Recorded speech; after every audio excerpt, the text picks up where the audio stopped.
Really needed it anyway. You're alive. So this is we're doing Tech Talk 112, right? It is 112. Cool. Beautiful. Well, this is great that it all works. It's Nice a when it miracle. works. Yeah.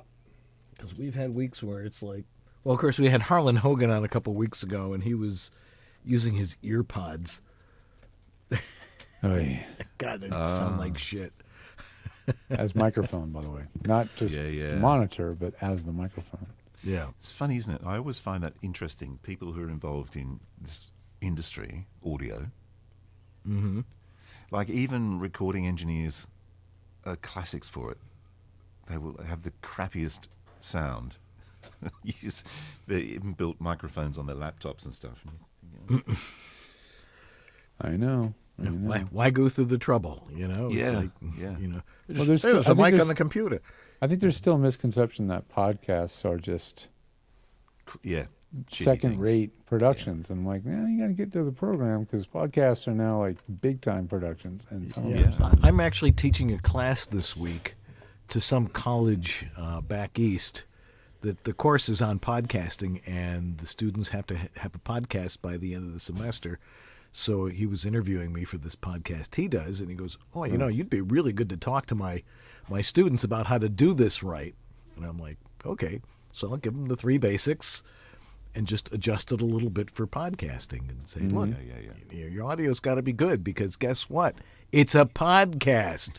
Exactly. It's only audio. I mean, nowadays they're adding video, but Yeah. that actually kind of worries me that that video has to be a part of it because people are going to really take their eye off the ball when video comes into play. Because now it's like a whole nother level of distraction to screw around with. It's just more of a pain in the ass to do everything.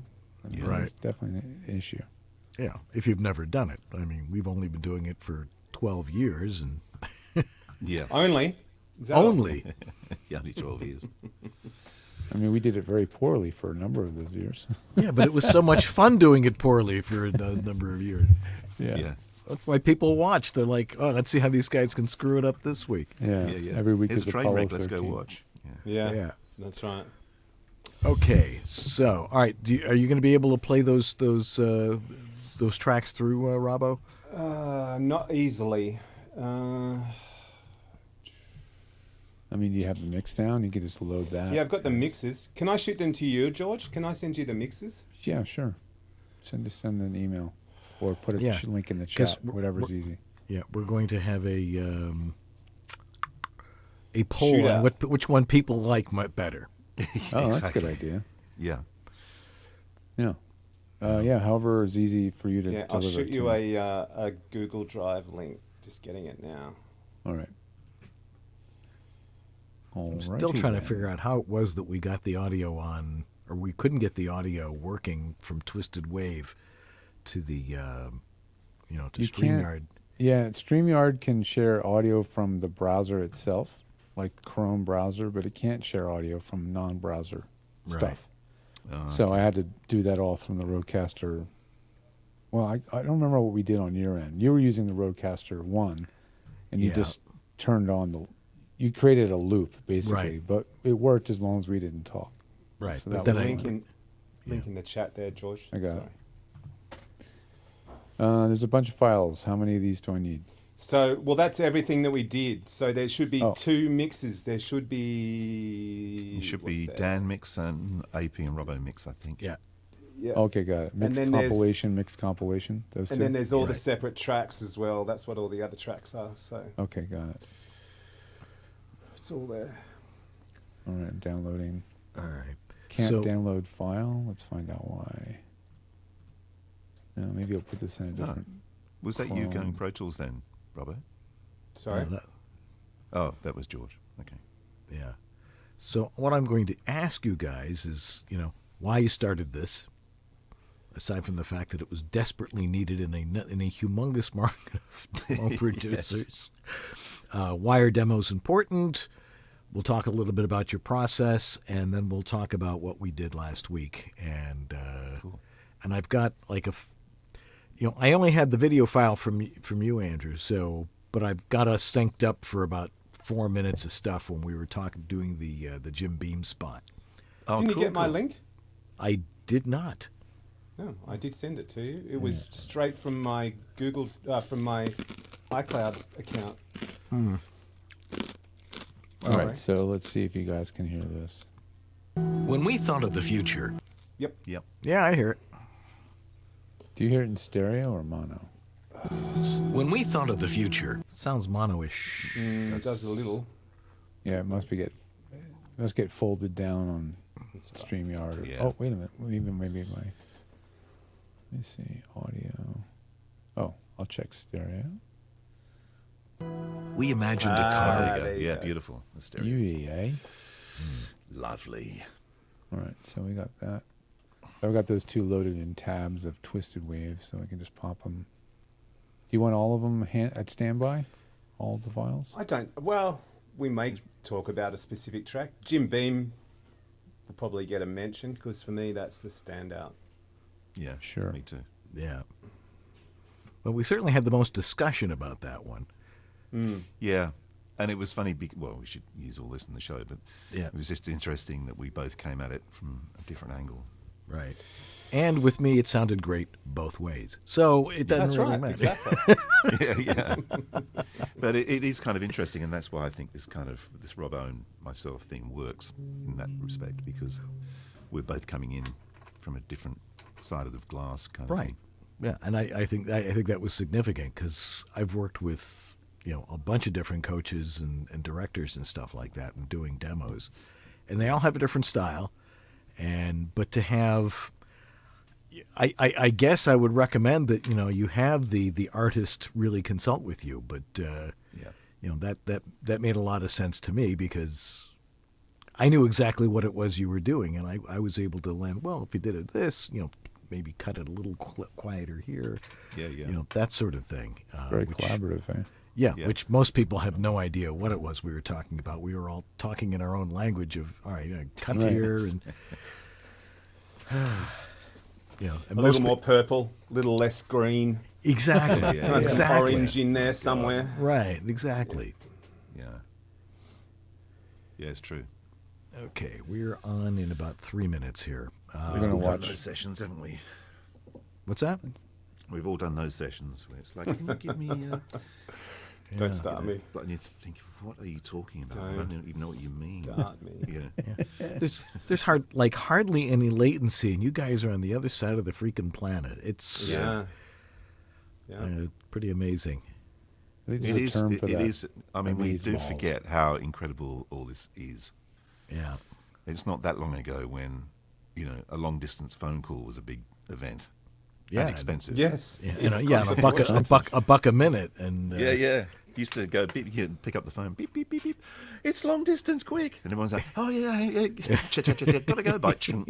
Wow. Well, did you have that that little fad for a while where you could dial in and force a different long distance company by dialing in the right string of numbers? yeah, if you had a dialer.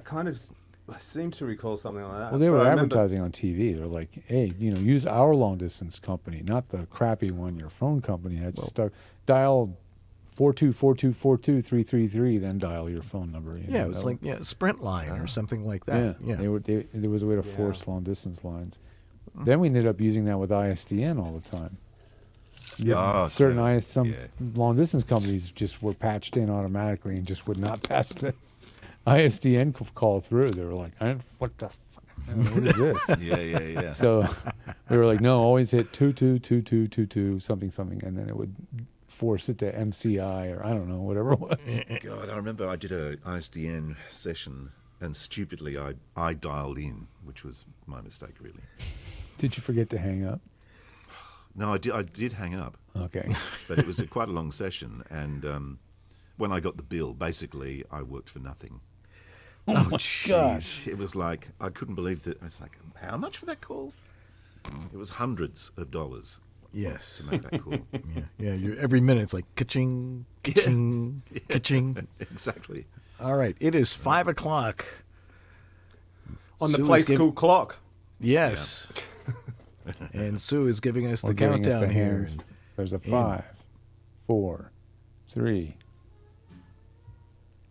Hey, how's it going out there? It's time for VoiceOver Body Shop, and tonight we have a very special episode. Joining us are Andrew Peters and Darren Robbo Robertson from all the way down under. Amazingly. Is Say it hi, ironic guys. You that can they're see below us today. hey. It's like a wink-a-dink. It's the Brady Bunch. Yeah. Yes, that's right. We're going to talk about demos and their new demo production company, and talk a little bit about what really goes into a good demo. So if you've got a question for them, because after listening to this for a bit, you're going to have questions for them, and you Like, can what throw the them. heck did they just say? Yeah, what are they talking about? Yeah. Add What's more a wallaby? purple, George, add more no. orange. Yeah, that sort of What's thing. a quokka? What's a wallaby? Yeah. Uh-oh. Well, we'll get back to the Victorian English in just a minute. In the meantime, it's time for VoiceOver Body Shop right now.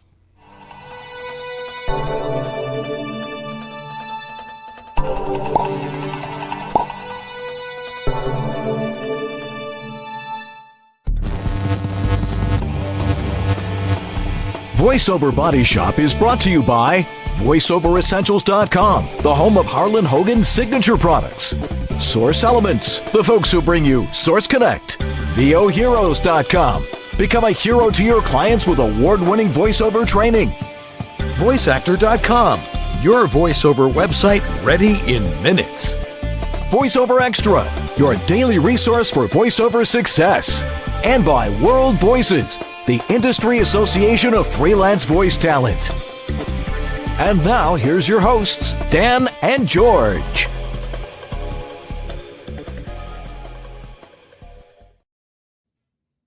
Well, hello there. I'm Dan Leonard, And I'm George Whittam. and this is VoiceOver, Body Shop. or VOBS.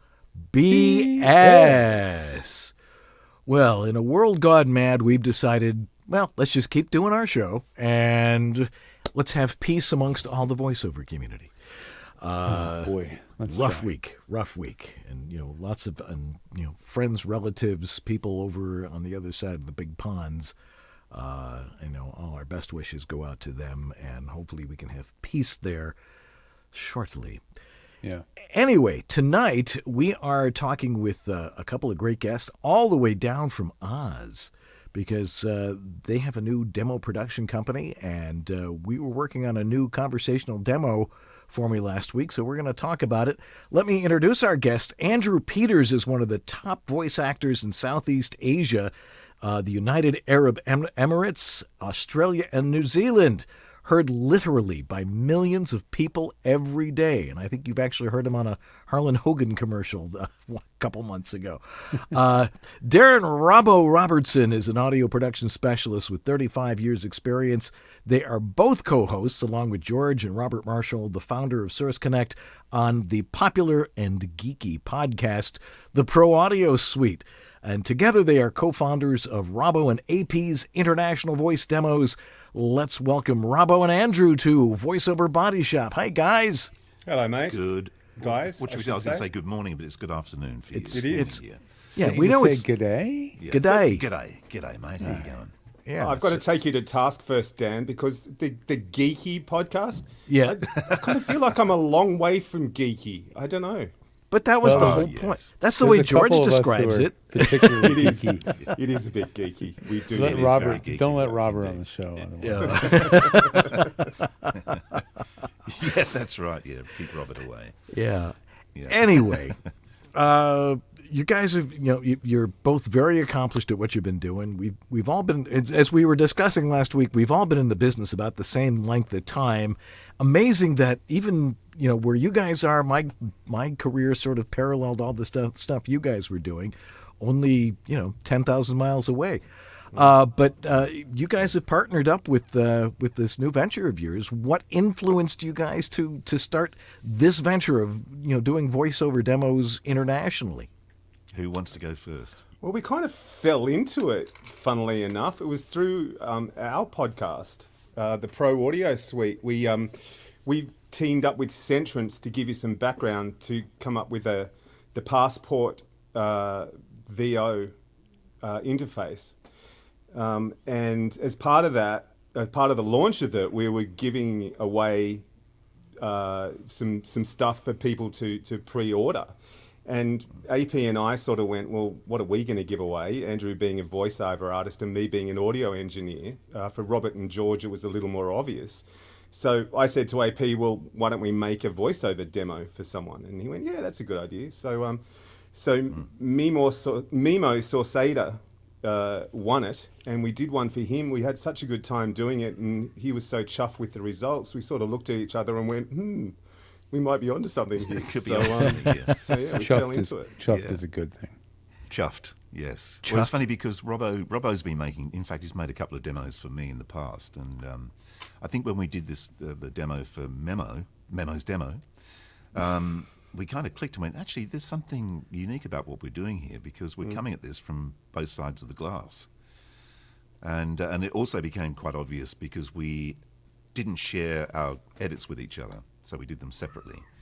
And then without listening to either, like me listening to Robbo's or he listening to mine, Robbo then got them all, did a mix, and then we sent them off as an A and a B to Memo and then got him to choose which one he liked. But it was obvious that we were coming at it from a different angle because our edits were quite different. Yeah. And I'd sort of, at the time, I'd just done Matt Calrick's demo for him. And I sort of enjoyed the experience. It was something that I hadn't really... I'd done a lot of it, but it's something I'd never really thought of as something that I enjoyed. Because I enjoy the creative process more, but it really became a creative process. So it's also different because in Australia, demos are usually work you've done and you just do a comp out of your finished jobs. Where it's quite obvious that in America, it's a different kettle of fish where, you know, you actually go in there and scripts are written for you and you go from scratch, which we don't do here. So that was something interesting for both Robbo and I to do that for the first time, really. I mean, that's always been my, from my days in radio, that's what you did, even back in the States. It was like, if you've done a lot of commercials, I was a production director and on air, and it's like, oh, I love this spot, I love this spot, and chunking them together. And, times have changed. I don't quite understand why they have to be produced this way, but why do you guys think demos are important? it's your business card, short and sweet. Yeah. Yeah. It's what you lay on the table to say, this is who I am, this is what I do. I don't think there's anything more important for a voiceover artist than a good demo. I can't think of anything. Yeah. Well, the demo is the calling card, but it also has to reflect things you can do, not things you would like to do, because there is nothing worse for someone like Robbo or any production guy or producer, engineer, than booking a talent based on their demo and realize they can't actually replicate it in the studio. Yeah, that's bad. Yeah, I mean that's the thing that I've heard a lot too, is that people, it's like they record it in a studio. They're not in their own home studio, and then it's like, oh, we hired you, but they do it from home, and it's like, oh crap, but you've got to be able to reproduce what you do on a demo. Mm-hmm. In a gig, and I'm sure there are many people who don't understand that, didn't realize that, and it's important, which is why George and I are so adamant about people having a really good home studio, because everything's being done from home studios now, and so it's really important to do a demo with who you are and what you sound like, without too much finagling to it.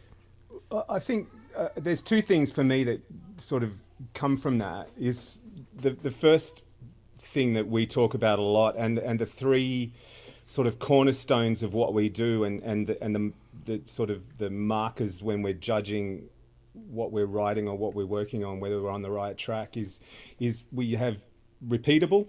So obviously you must be able to repeat your demo. Believable.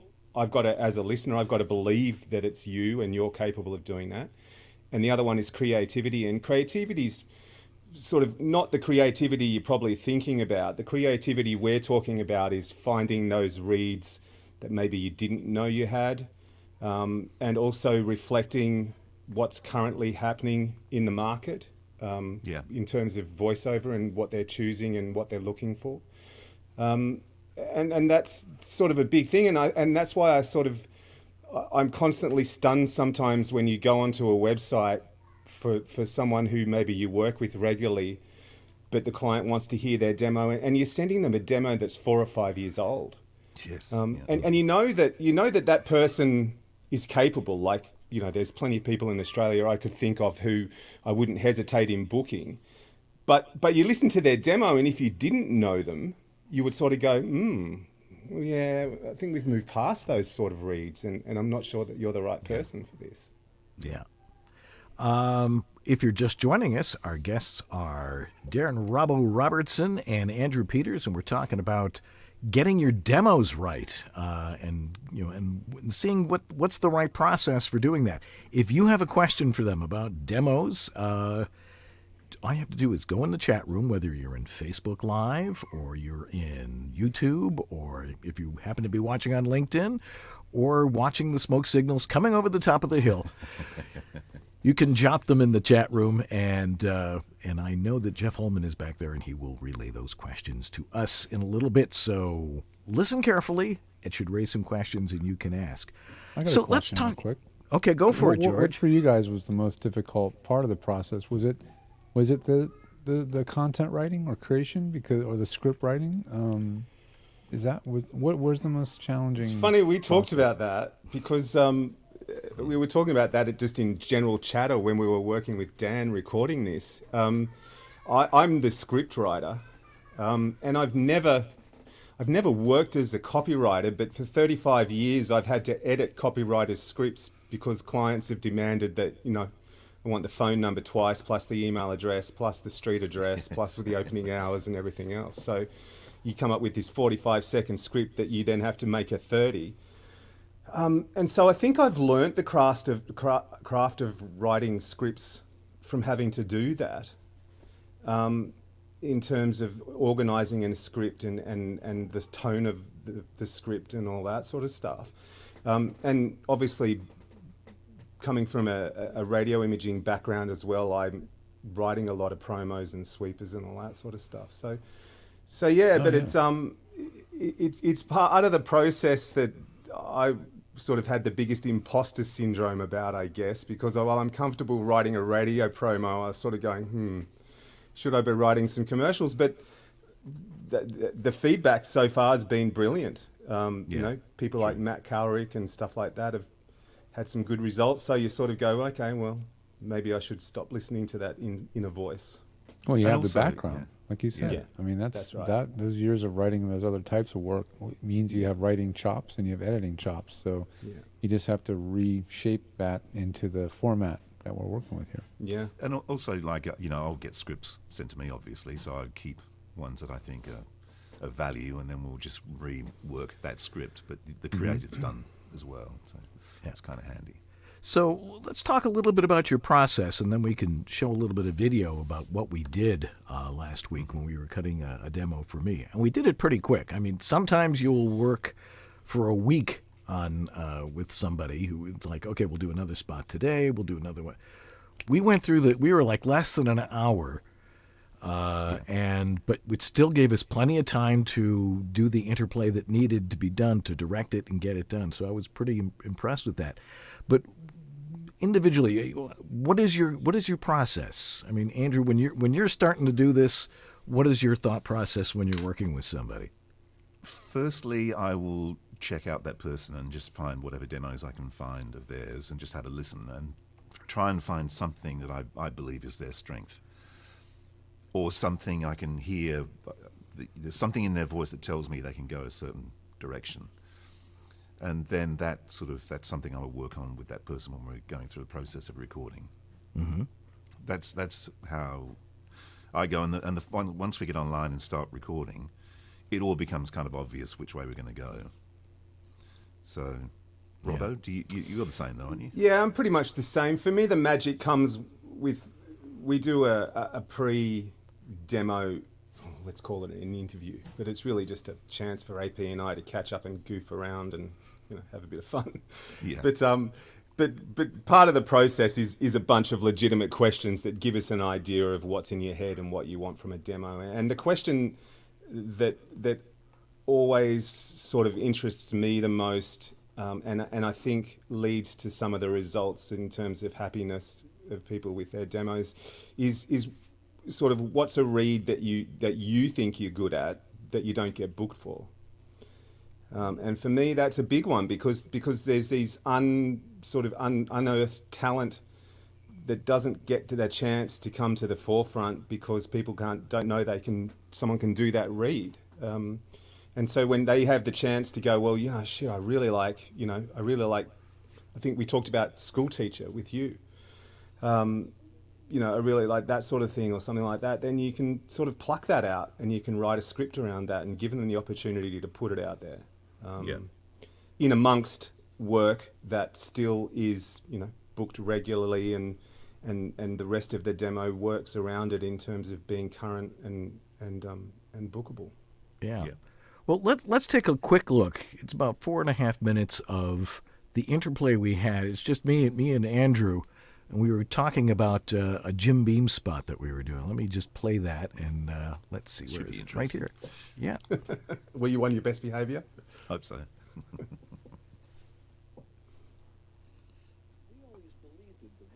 It was. Oh, you start. Welcoming spirit. Okay.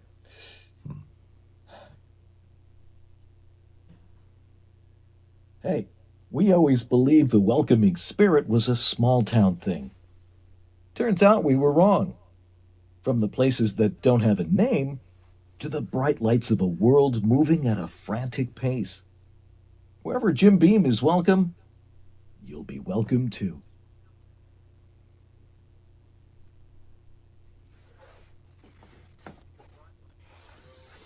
Okay.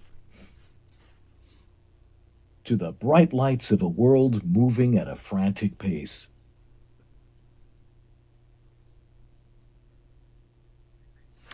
Okay, I'm going to take you somewhere else on this one. All right. I want you to get right into the mic and just get really sort of breathy and gravelly and like I wrote Sam Shepard. Okay. It's not going to take that long. But so something like I was talking about the Sam Shepard kind of vibe, the Right. Well, Sam Shepard he's more of a baritone, upper baritone type of voice. Not really a deep voice, but I know his style. But you know what I mean? There's that kind of delivery, that sort of.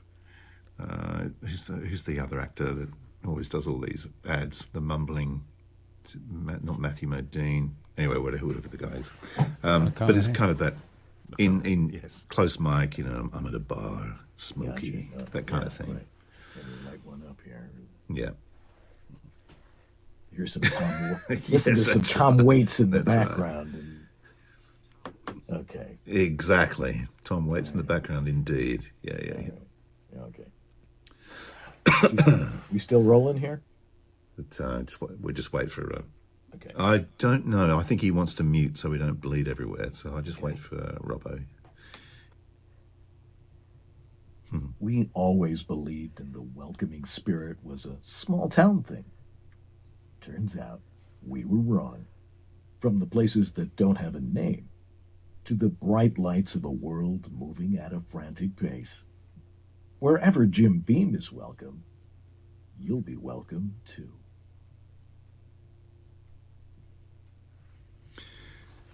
I reckon we could even go further and bring the projection back and just get really breathy and into the mic. I just want to get an idea of how that's going to sound.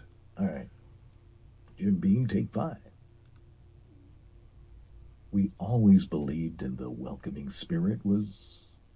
The welcoming spirit was a small... I don't know why I keep throwing that away. Okay. We always believed that the welcoming spirit was a small town thing. Turns out we were wrong. From the places that don't have a name to the bright lights of a world moving at a frantic pace. Wherever Jim Beam is welcome, you'll be welcome too. Okay. I reckon pull it back just a bit more and then we'll play with the last line. I'd like to come back, slow it down, and get it really. We always believed the welcoming spirit was a small town thing. Turns out we were wrong. That kind of thing. Yep. Jim Beam, take 5. We always believed the welcoming spirit was a small town thing. Turns out we were wrong. From the places that don't have a name to the bright lights of a world moving at a frantic pace. Wherever Jim Beam is welcome, you'll be welcome too.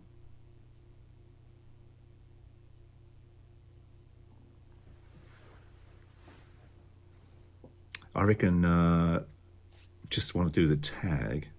Okay. Wherever Jim Beam is welcome, you'll be welcome too. Okay. Wherever Jim Beam is welcome, you'll be welcome too.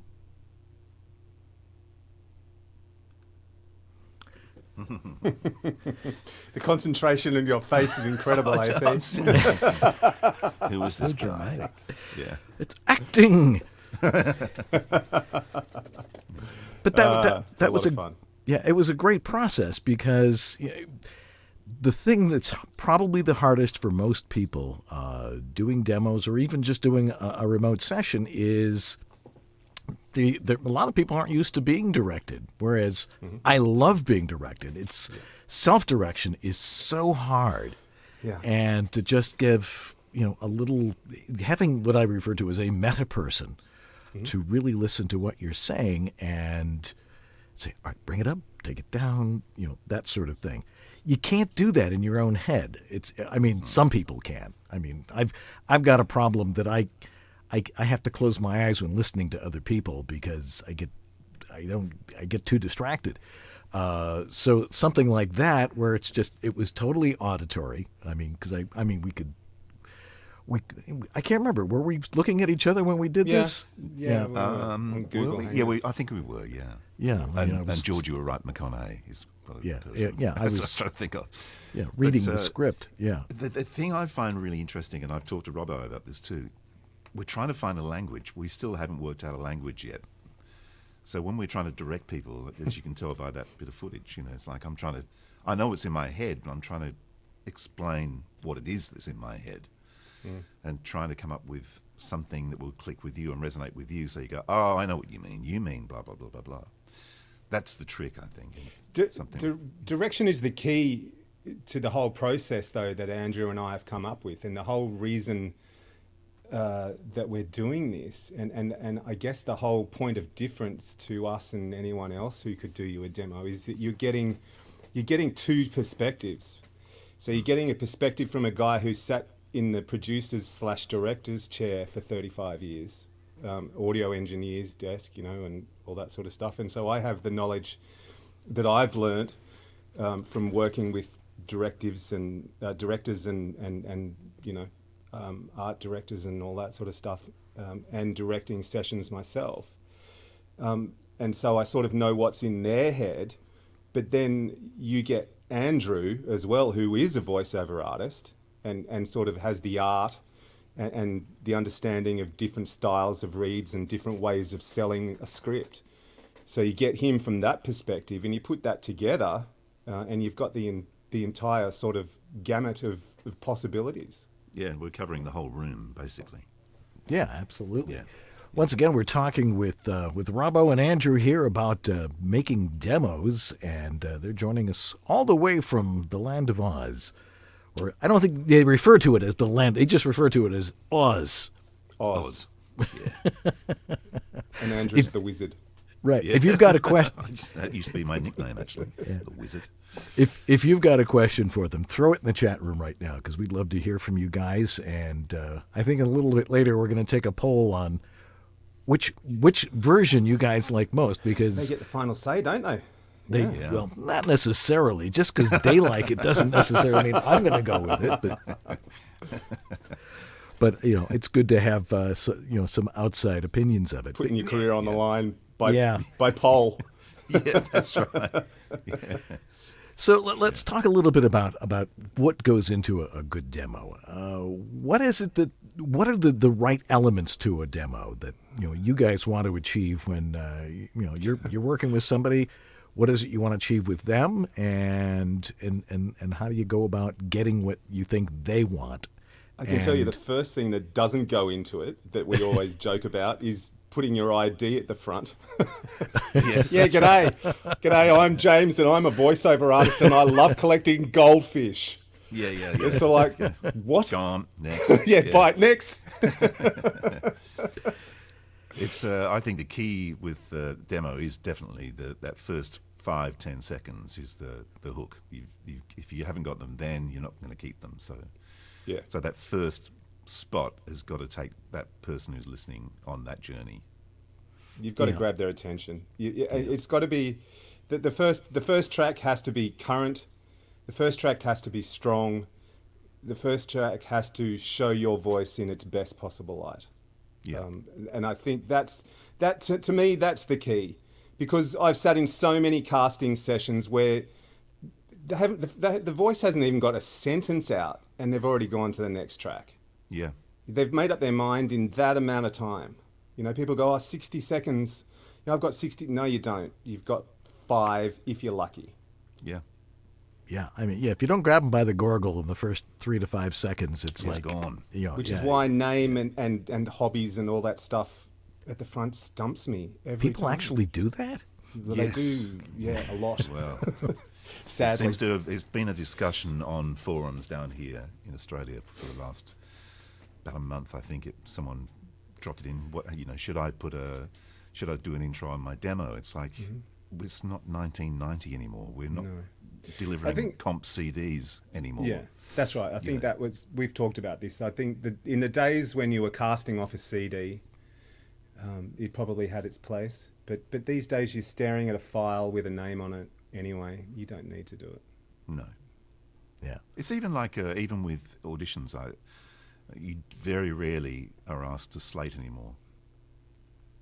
It's straight into the read. Mm-hmm. Yeah, I've noticed that. And most agencies are all saying that no slates. Like, thank God. Yeah. Because a slate is really awkward. It is. And it doesn't show you in the best light, because I don't know anyone that's comfortable doing an intro or a slate, because you've got to do this read at a certain style. Do you do your slate or your intro in a certain style? I don't know. Yeah, there's no hard and fast rules on that. It's I mean, but as you were saying, it's changed, because we used to do it all the time, and now it's like no slates. And why would you want to do a slate? And some coaches will say, well, just try and do it in the character so it goes in. A lot of that is kind of old school now. And I think the other thing though that goes into making a great demo is knowing what you want to do with your demo.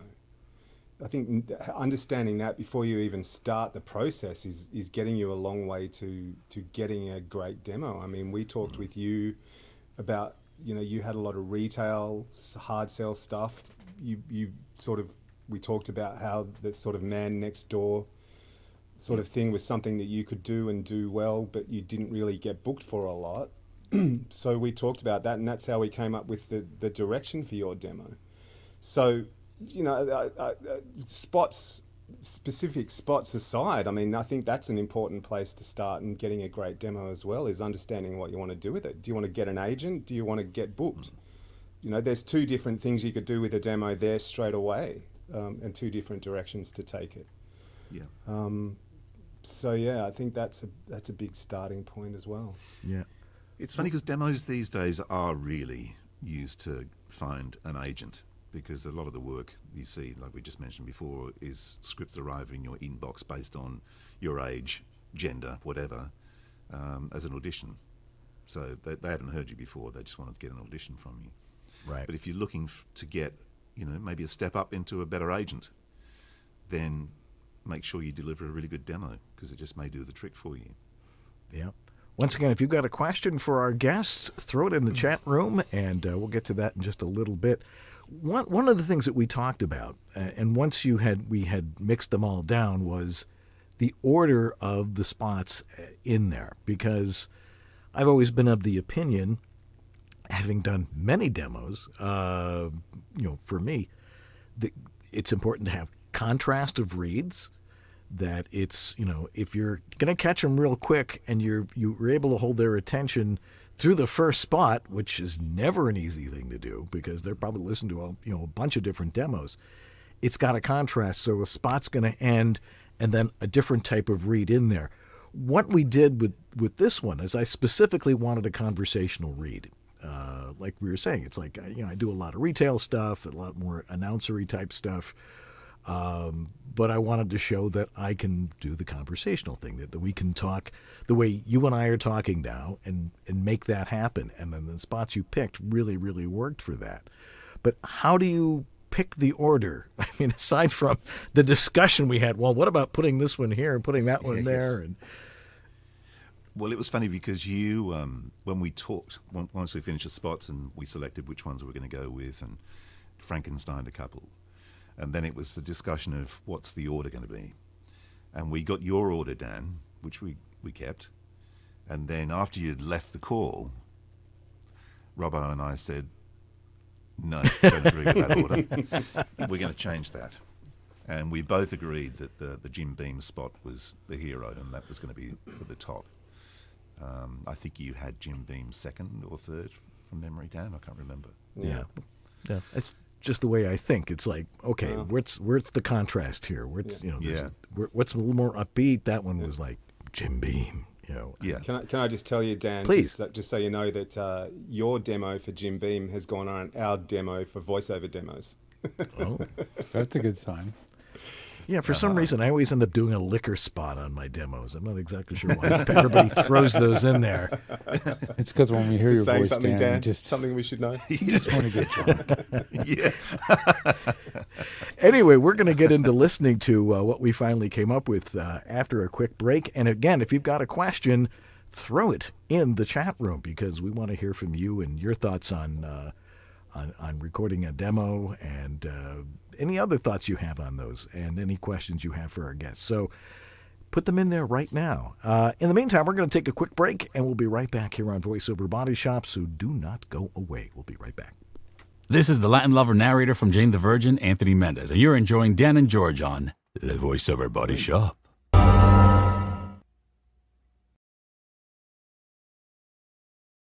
So this week, we asked our great sponsor, Harlan Hogan at VoiceOverEssentials.com, what do you want to tell your customers this week?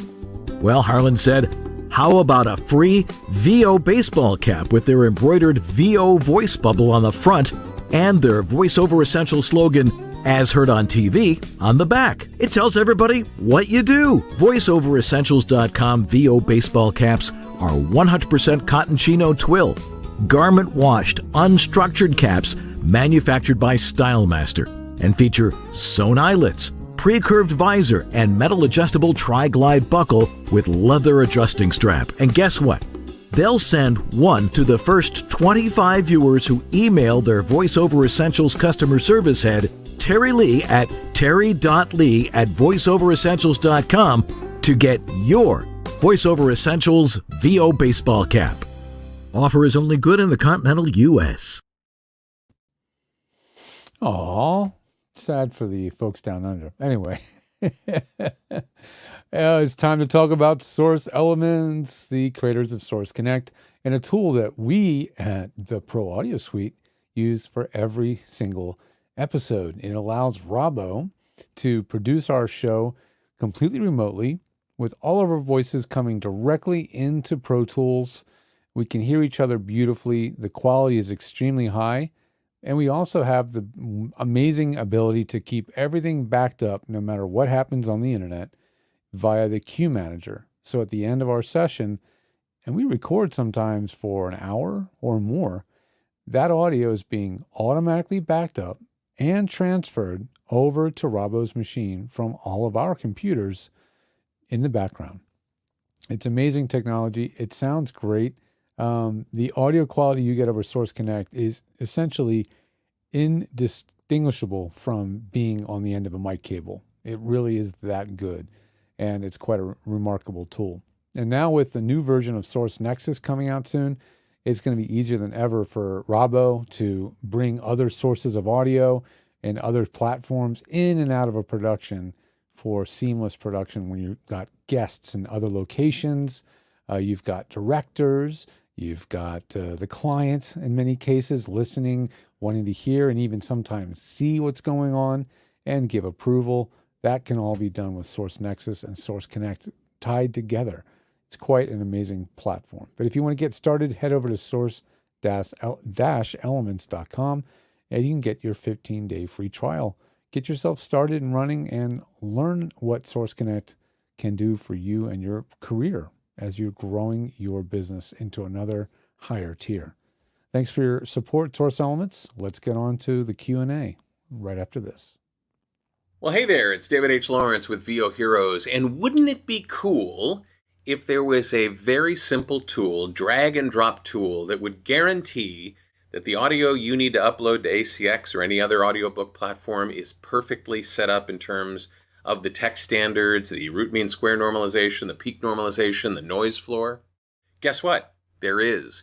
And I want you to have it absolutely free. It's called Audio Cupcake, and you can find it at audiocupcake.com.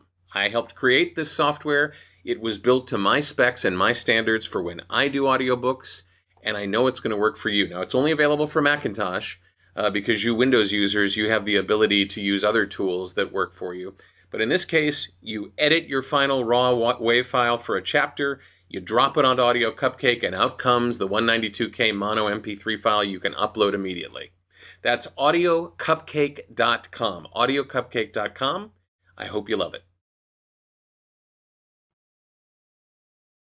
This is Bill Ratner, and you're enjoying VoiceOver Body Shop with Dan Leonard and George Whittam. VOBS.TV. And we're back with Robbo and Andrew, and we're talking about demos. All right, well, here's what I'd like to do. Let's play the two mixes that we did, my mix and your mix. And then Jeff, sitting there in the chat room, let's take a vote. You know, after we play both of them, tell us which one you choose. And we won't say which one is which. How's that? We may have already given it away. This gets more and more competitive. It does. Yeah, Because it does. the process between AP and I, just because we haven't really talked about that, just quickly, is we both do our own versions of your reads, and then without referring to each other, we take the voiceover session and do our own edits of each spot, and then send them back to you. And as you know, it then comes to you to go, well, I prefer A over B, because they come unlabeled. You don't know who's done what. And so AP and I are always like, shit, he got more than me this time. Or I'll be sending Robbo a text going, was I A or B? Which one? So now, not only are we going to do that, now we're going to go, okay, let's throw the mixes out there, putting us on the line. Yeah. Yes. All right, let's put George to work here. Why don't you play the first one there? So this is the final mix down, their choice or somebody's choice. I'm not sure whose choice. This is letter A. Letter A. Okay. Here we go. Letter A. You've sacrificed plenty to build your business. From the moment your feet hit the floor to the moment you turn out the lights. It's all you think about, from the places that don't have a name to the bright lights of a world moving at a frantic pace. Wherever Jim Beam is welcome, you'll be welcome too. We don't have everything. We have your thing. Welcome to your Walmart. When we thought of the future, we imagined a car with instant power, a car that drives itself, a car that just plugs in. How far can your investments take you?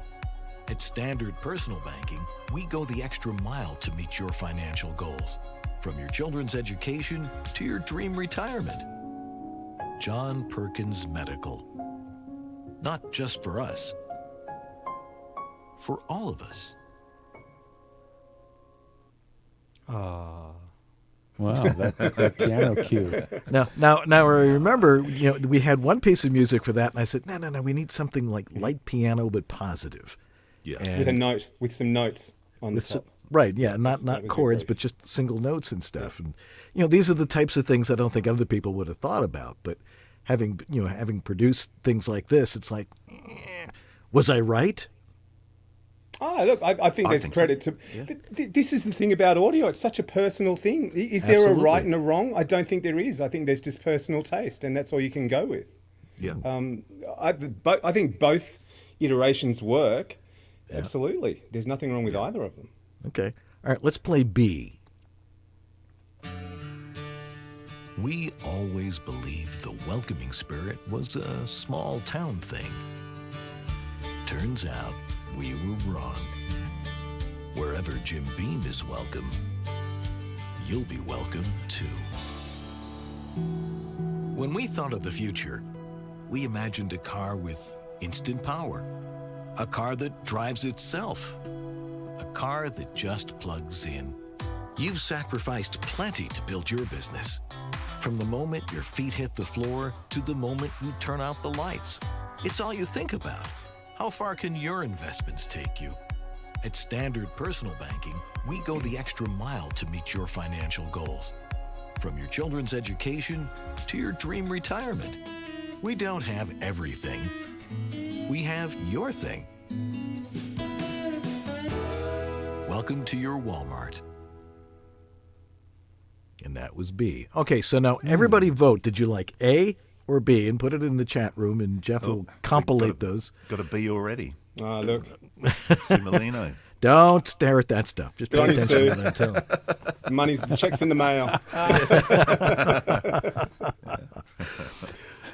But it was definitely fun doing that, and I was pretty happy with the either one of those because it was exactly what I was looking for. Let's have a good conversational read. None of those sounded announcery or anything like that, and we did them so fast. Now granted, I've been doing this since the Nixon administration, but I have a little bit of experience, but other people who are perhaps newer need to understand that they've got to be conversational like that. We got a bunch of questions, though. So, George, why don't you take off with those, and let's give those to our wonderful guests here. All right, first one while the votes are still coming in over here. Fiber Jazz says, don't know much about what commercial casting directors are looking for in other countries. Would it help to work with a coach prior to creating a demo for that market or other sources of info? And did you do any special studying or training to develop your demo coaching skill, or did it just come naturally to you after many years of your own video work? So, two-parter. I'd say for the latter part of the question, I think it kind of comes naturally through experience. I've been doing this for, about the same as you, Dan, I think. We're probably late 70s bloomers. Yeah. So that's that part of the question. And as far as different markets, I think it's your voice. It's what what you do. It's got nothing to do with necessarily what people are looking for. Well, it does to a point, but you're not going to build a demo that's not you to suit somebody else, if that makes sense. Maybe it would help influence the music you might choose. I don't know. Is that something that goes into it? See, the music is really only there to support what the script is for, to give it some sort of reference point, I suppose. Yeah. I mean, the other trick to creating a good demo, I guess, coming back to an earlier question that Dan threw out there, was making sure that the demo is about your voice and not about my production. Which is why any demo that I ever make, you will rarely have a sound effect in it unless it's absolutely necessary. I think Mimo's demo, I put a car in there because I wanted to make it sound like a TV spot. It was for I think it was for a car. It was Chevy, and for Chevy, and so I imagined this TV spot that had like this nice mellow music track underneath, but it was giving the impression that Dad was traveling home, and so you could hear this car driving throughout, and then you can hear Dad walk up the steps at the end of the spot, and the door opens and you hear a little girl's voice saying "Daddy," just sort of quietly down in the background. But that was just to give the illusion that this was, again, believable, that this could have actually gone to air. So keeping it simple, and the music is really only there to support a vibe for whatever it is you're trying to do with the spot. So just keeping it simple is really important. And I think also what Robbo does, if you probably noticed on that demo, or the two we just listened to, the voice is the hero. So in the mix, the voice has got to be the standout part of the demo. Yeah. Yeah. How many times have I, played one for my wife and she goes, "Where's your voice?" Yes, Which one's you? Exactly. Nice guitar. Yeah, that's right. Yeah. Oh yeah, some of them are heavily overproduced, and I was Yeah. just thrilled with the way you guys did that because it was highlighting what I did and not what the music, like you said, just sort of supports it. Yeah. The other thing I would just say in terms of answering that question too, in terms of experience, is 35 here, 45 there. That's 80 years of experience. I don't know that you could get much more experience sitting in a classroom. So Yeah. I don't know that studying is the be all and an end all somehow. And also we've seen as you do, just because of time, you see things come, see things go. I mean, you see the change in fashion, and we've certainly seen a major change in technology and the expectations that are put on us now. So And that's all those the other things thing come too. into play. Yeah, I mean, AP's recording daily with agencies. I'm still working with Clemenges, Saatchi's, all these global agencies. So we're sort of at the coalface every day, seeing what's coming next and what's changing in terms of styles and what they're looking for. Right. Yeah. Very important. Question from someone whose name rhymes with orange, Fred North. Go figure. Do they specialize do you guys specialize in a certain genre and coaching and coach through it? Are there accent and vernacular differences? Are accents and vernacular differences ever an issue? No. I mean, we worked with Memo. Memo's Mexican. Yeah. Matt It Carrick. was- Well, Matt Carrick's probably a classic he's an Aussie, example. yeah. Yeah. I mean, Matt's an Aussie doing American accent voiceovers and big time. So no, I don't see any of that as a barrier. No. Alrighty. George? This one's from Craig Davis. He says, "Good point on the dated material because voices also change, and with age and the length of a demo. Is it 60s, 90s? I'm an old radio guy and did exactly what Dan explained, but I do realize I have to be updated. 60s is 60 the target. seconds. 70 if you've got some really good stuff that you feel like you have to pack in there. But as we said, I mean, even if they get through the first 5 seconds, they've really made up their mind by 20, 25 seconds, and the rest is there if they want it. But I can't remember the last time I played a demo in a casting session all the way through for someone. I can tell you exactly the only demo I've actually listened right the way through, and funnily enough, it was Matt Cowrie. And this was years ago when I first came across Matt. I don't know how we crossed paths, but I listened to one of his demos, and it blew me away because he was doing everything in American accent. I just could not believe it. It was flawless, and I listened all the way through. But that's an exception, not the rule. And we're talking about a freak, really. Yeah, he is. Yeah, Talented guy. Very talented guy. indeed. I think there was part 2. Might have gotten it was on the next page or the next line, saying what sells better, a video demo or audio demo? Is a video demo needed these days? Distracting. Yeah, you just want them to focus on your voice. Yeah. You don't want them to look at you and go, "Oh my God, he's too old. He's too young. He's Exactly. not right. Yeah. He might be gay. She might be this. And that's no offense to anybody out there, but these are the assumptions that people make when they look at you. So Yeah. no. Well, I think you're talking about actual production with video content that goes with the voiceover. Okay. Yeah, But then still again, it's don't still think so. distracting, yeah. No. And the other trick that I would throw in there too is, much as possible, keep your product out of there. People love to go, "Hey, look, Jim Beam, Chrysler, blah blah blah," but the problem that you have there is all of a sudden it's conflict. All of a sudden, it's, hang on, we're casting for I don't know. Having said whoever. that, car company A, he's done car company B, so move on. Having said that, we did actually include Jim Beam. Yeah, but I don't know. I don't know that it's necessarily you have to do it on everything, Yeah. but would I do a demo where every spot had a brand attached, especially if it was a big brand? I don't know that I would, for that reason. Yeah. You have to be a little bit careful, a bit mindful. Yeah. Yeah.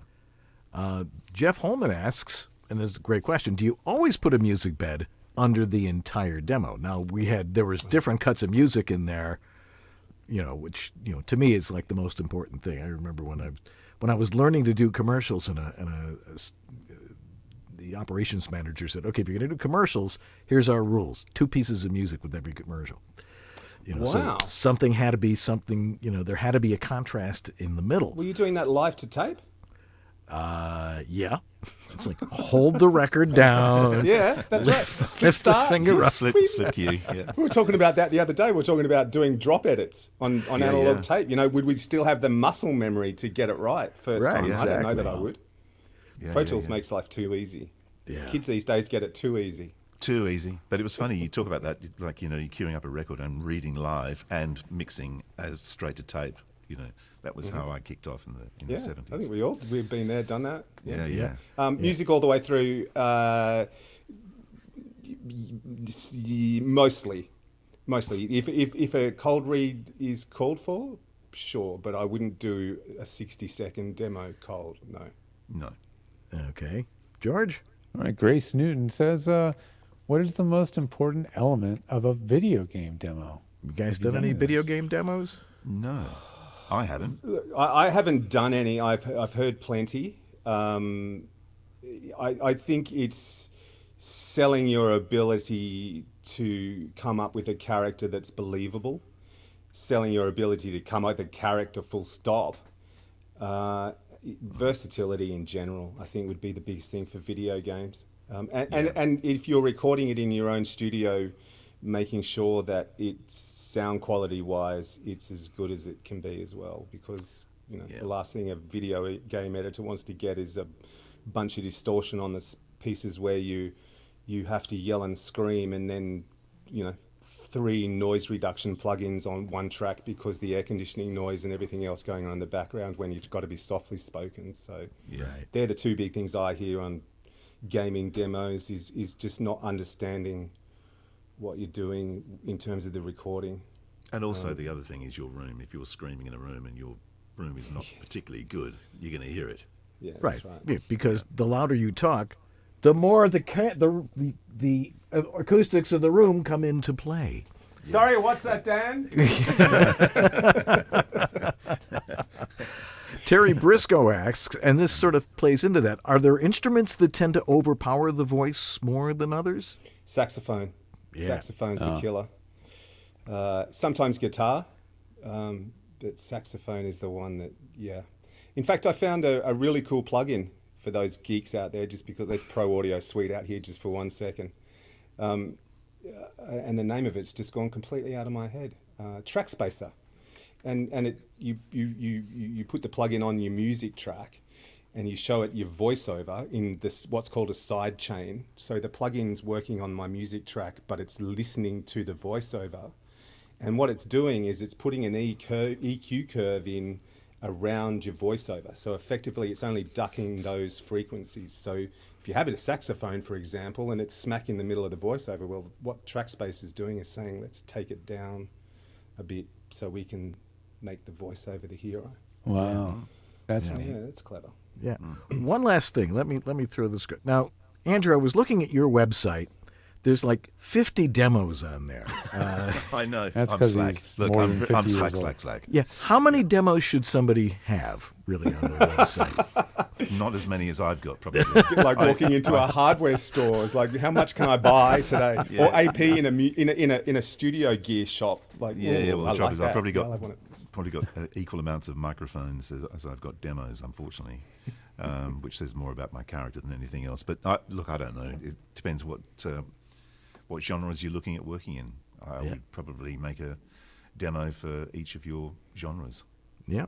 All righty. Yeah, where do your strengths lie? I mean, if you've got, I think for me anyway, a strong overall one, and then a couple of other ones that demonstrate your other strengths or other, as we talked about before, other sort of strengths that you have that people may not know about, that you can use to highlight those as well.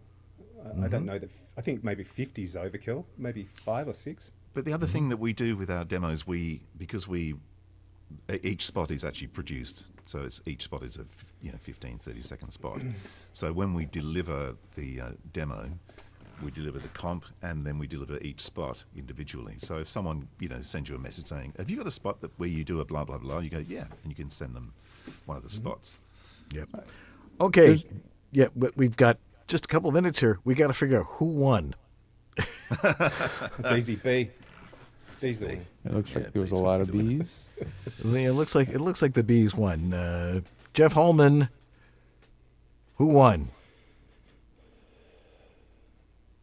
You got to unmute yourself. Turn the microphone on. Audio engineering 101. There we go. There you go. Yep.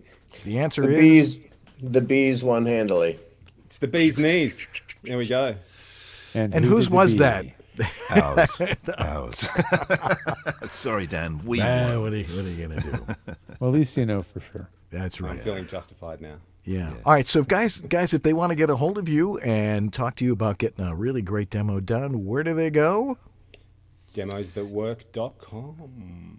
Dun, dun, Indeed. Dun, dun, dun, dun. All There's righty. the address down there somewhere. Yeah. It's actually down there somewhere. Anyway, something. Guys, it's been a pleasure having you on the show, and it was just a riot last week putting this all together. And We had a hoot. yeah, That's great. that one's going on my website. Beautiful. That's Nice. Fabulous. Yeah. Good on to my hear. on my Wovo demo player. Which version, anyway, though? what's that? B. Which version? B? Yeah, I might put both on. Who knows? There you go. You never know. Is there a blind A/B mode where it'll play one or two at it'll pick one at random? Hey, or- We'll you try could- that. Like a What do the Put it web on shuffle. developers do? They they test A/B test Yeah, all their A/B websites and all testing, that sort of yeah. stuff. You could do the same Yeah. thing. You can do a Interesting. month of one and a month of the other and see what happens. Yeah. Let's see what I book. Anyway, guys, thanks so much for being with us tonight. It was Thank you for just a having us. pleasure. Thank you Yeah. for having us. See you, I fellas. appreciate it. All right, we'll be right back and to say goodbye, but re-rack it for Tech Talk, which you can listen to live and ask your questions to. So don't go away. We'll be right back. Hi, this is Bill Farmer, and you are watching Voice Over Body Shop. It's great. Your dynamic voiceover career requires extra resources to keep moving ahead.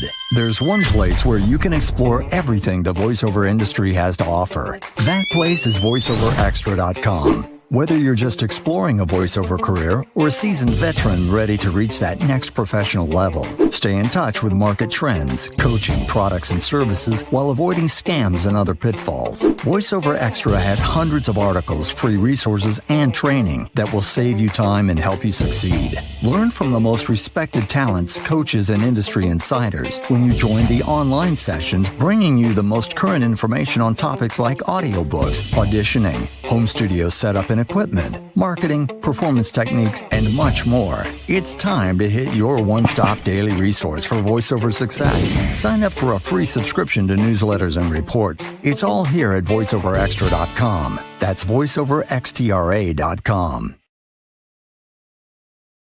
Well, it's my turn to talk about voiceactor.com. That's right, voiceactor.com. What do they do there?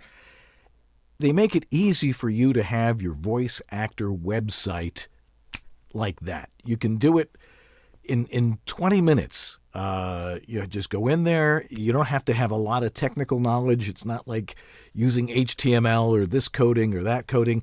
It's templates. And you go in and you pick a template you like. You can change the colors. You can change the template. You can put things where you want to put them. And it's all up to you. It's not up to some webmaster who's going to charge you $25 for every comma you change or anything like that. It's free to start, actually. You can go in there, create an account, find a template that you like, set it up, put the colors you want, the pictures you want, and of course, most importantly, your demos.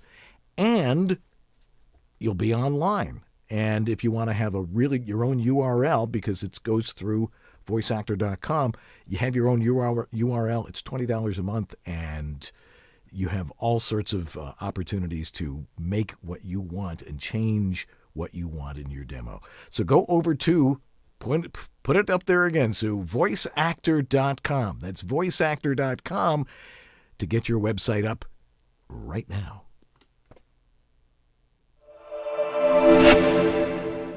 We are the World Voices Organization, also known as WOVO. We're the not-for-profit industry association of freelance voice talent. Voiceover is a complex entrepreneurial business. WOVO is there to promote the professional nature of voice work to the public, to those already established in their voiceover practice, and to those who want to pursue voiceover as a career. Membership benefits include a supportive and creative community, a profile and demos on voiceover.biz, our searchable directory of vetted professional voice talent, our exclusive demo player for your personal website, our mentoring program, business resources, and our video library, our annual WOVOCon conference, a fun and educational weekend with other members with the chance to learn and network, webinars and great speakers, and weekly social chats with other members around the world. If your world is voiceover, make WOVO part of it. World Voices Organization. We speak for those who speak for a living. Yeah, hi, this is Carlos Alazraqui, the voice of Rocco, and you're watching Voiceover Body Shop. God, it was great talking and working with those guys. It was so much fun. Now you see why I've been enjoying it, doing a show with them now, 5 years running. Absolutely. Alrighty. Well, next week on this very show, it'll be Tech Talk number 112. All right. It just goes on and on. We keep coming up with stuff. If you want to work with one of us to help you with your home voiceover studio, you can go to georgethe.tech / VOBS for discounts and services. Yeah, that's right. So that's what kind of a discount do you get for that? Currently, it's a 10% off. That could change as the holidays come, so stay tuned. But for now, 10% off when you use VOBS Fan 10. All righty. And we have to mention imdb.me for Jeff Holman, too. But you can go to my website, which is homevoiceoverstudio.com, if you want to work with me on this kind of stuff. We need to thank our donors of the week, which are Greg Cooper, Grace Newton, Christopher Epperson, Robert Leadham, Stephen Chandler, Casey Kleck, Jonathan Grant, Thomas Pinto, Greg Thomas, A Dr. Voice, Antland Productions, Martha Kahn, 949 Designs, Sarah Borges, Philip Sapir, Brian Page, Rob Ryder, Shauna Pennington Baird, Don Griffith, Trey Mosley, Diana Birdsall, Maria Mackis, and Sandra Manwiller. Hey, join our mailing list. All you have to do is go to our website and it says, sign up for our mailing list and you'll be on there. We need to thank our sponsors, of course, Harlan Hogan's Voiceover Essentials, Voiceover Extra, Source Elements, VOHeroes.com, VoiceActor.com, and WorldVoices.org, the Industry Association of Freelance Voice Talent. Please join today. We have to, of course, thank Jeff Holman for doing a great job in the chat room and being the official vote counter, even though, I didn't win that one. But you didn't pay him enough, Jeff. Apparently not. Yeah. Sue Merlino for getting it all done on the switchboard tonight and making sure that this has been technically magnificent. And, of course, Lee Penny for just being Lee Penny. Hey, we're going to re-rock it and set it for Tech Talk. If you're still out there and listening or watching live, perfect opportunity for you to ask a question in our chat room so George and I can attack it and give you the right answer to it. Anyway, that's going to do it for us this week. Thanks for watching. This is not an easy business. You got to get everything right. You got to be a good actor. You got to have the right business plan. But your audio is important. But we've come to the conclusion that if it sounds good, it is good. I'm Dan Leonard. And I'm George Whittam. And this is Voiceover Body Shop, or VOBS. Have a great week, everybody. Stay tuned for Tech Talk. Bye.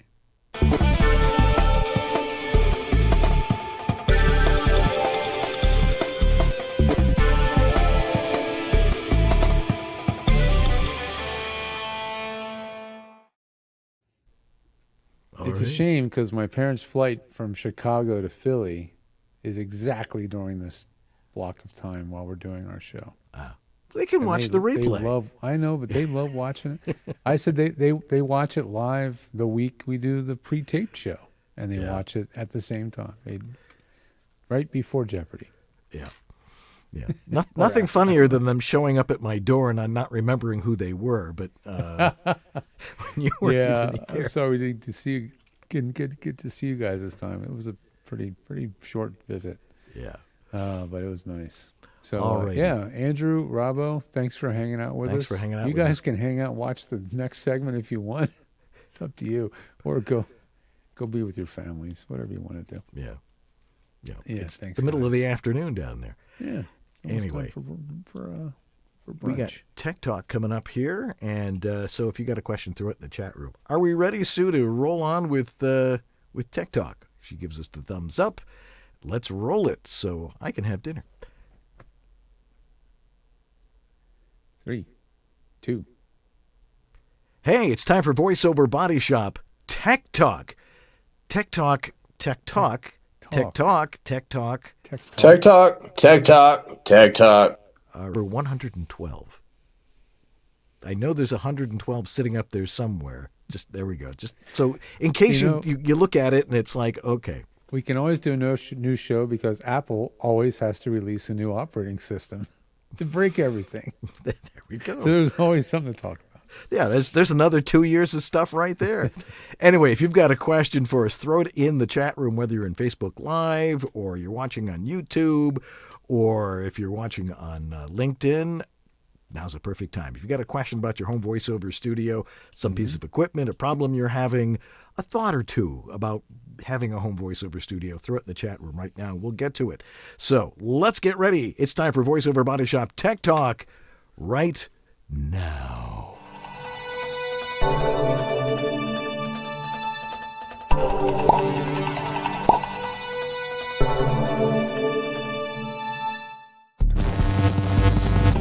VoiceOver Body Shop Tech Talk is brought to you by VoiceOverEssentials.com, the home of Harlan Hogan's signature products. Source Elements, the folks who bring you Source Connect. VOHeroes.com, become a hero to your clients with award-winning voiceover training. VoiceActor.com, your voiceover website ready in minutes. VoiceOver Extra, your daily resource for voiceover success. And by World Voices, the Industry Association of Freelance Voice Talent. And now, here's your hosts, Dan and George.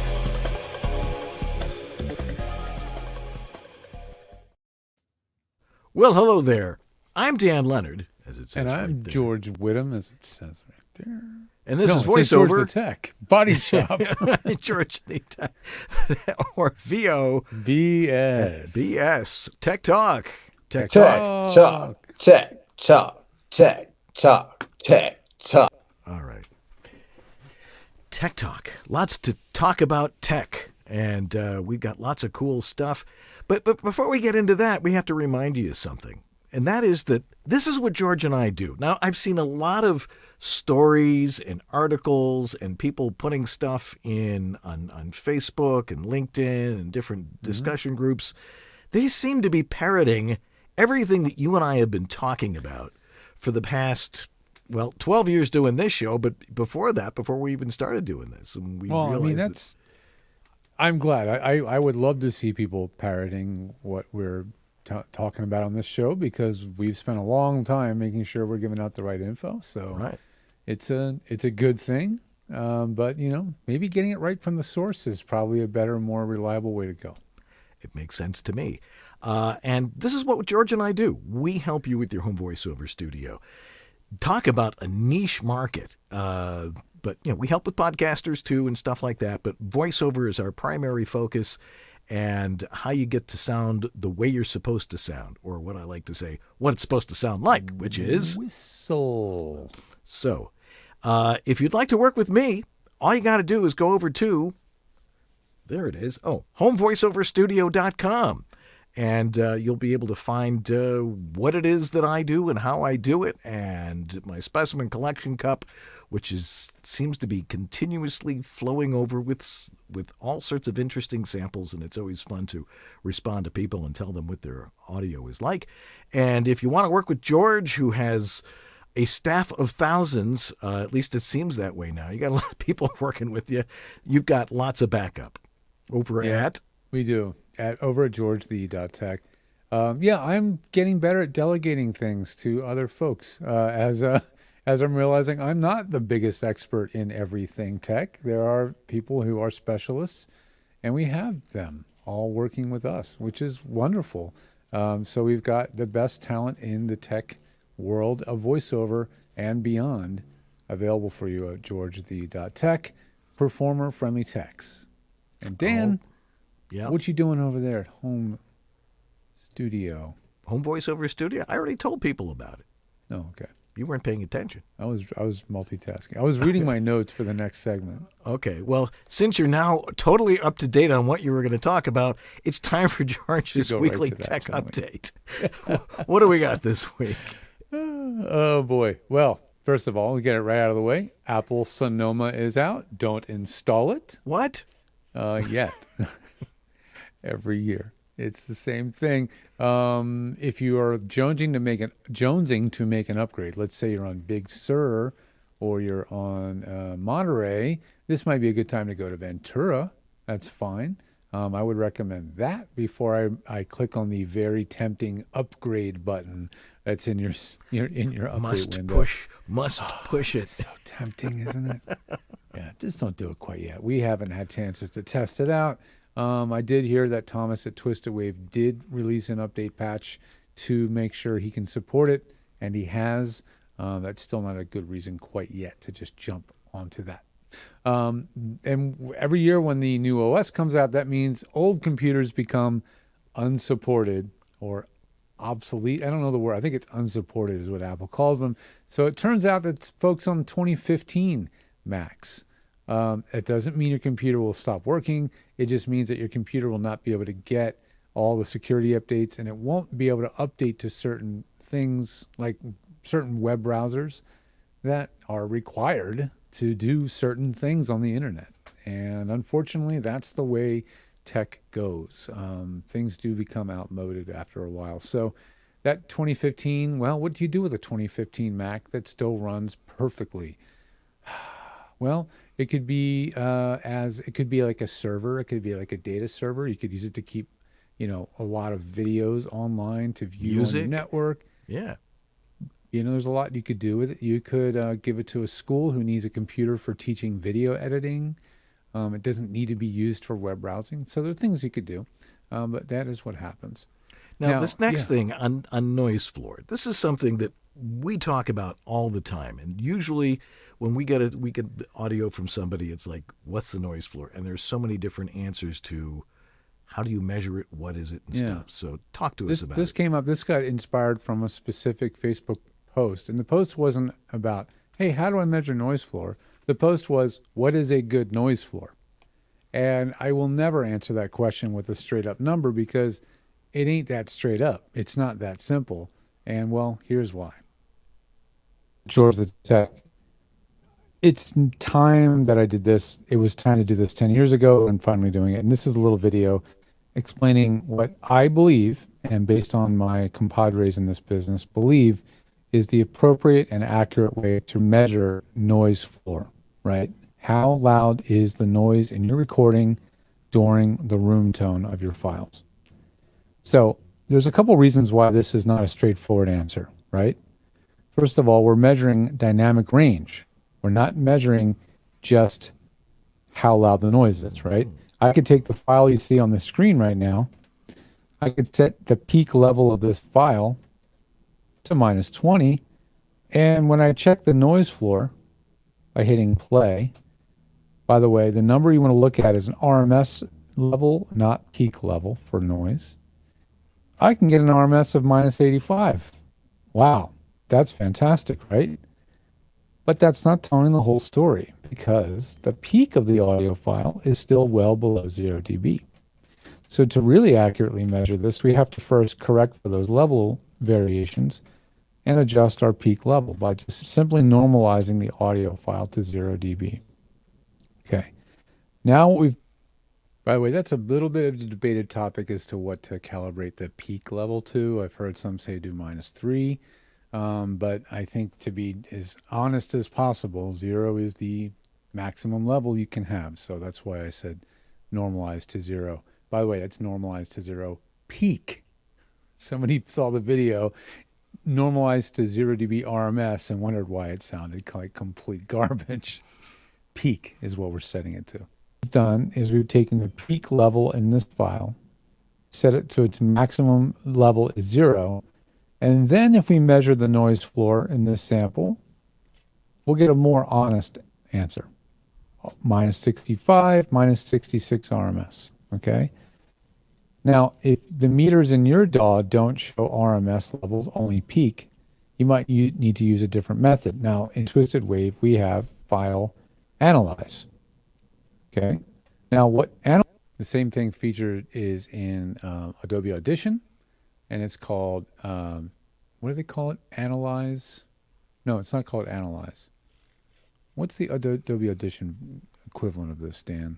Let's see. Let me go back in here. You look that up while I play this. Yeah. Analyze does is really, really useful. First of all, obviously it gives us a peak, telling us 0 dB was the peak. It gives us the loudness, units, full scale. And by the way, this is integrated, which means it's measuring it over the average of the entire length of audio file. It's giving us the average RMS power, which is what is used by the audiobook industry to determine the correct levels for delivering files. And it's giving us another useful number, the minimum RMS power, which essentially is giving us the average level of the quietest portions of this audio, which in this case is about minus 69 dB. Again, a good number. Now, how long is that window, aka the RMS window? Well, right now that's 2,000 milliseconds or 2 seconds. So over the course of 2 seconds of audio at any time, that's the average that you're getting at the minimum, which is a pretty fair and honest way to measure noise floor. Does that mean at some other point in the file, the noise floor doesn't go higher than that? It does. It means somewhere else in this file, there may be an increase in noise floor. So another issue with measuring noise floor is how big is the window of time? And this is something nobody ever asks or tells you to do when measuring your noise floor, right? I can pick a 1 millisecond moment in time where my studio is incredibly quiet and give you an amazingly low number, but that's not really a real world number, right? So an RMS window of 2 seconds, I'd say a pretty fair way to go.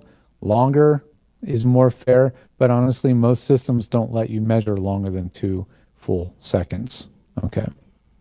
Now, next is the fact that there's 2 different levels in this audio file. You'll notice there's a lower level and there's a higher level. So in the higher level, there's a higher energy level being projected into the mic. In the lower level, there's a more of a conversational volume level being sent into the mic.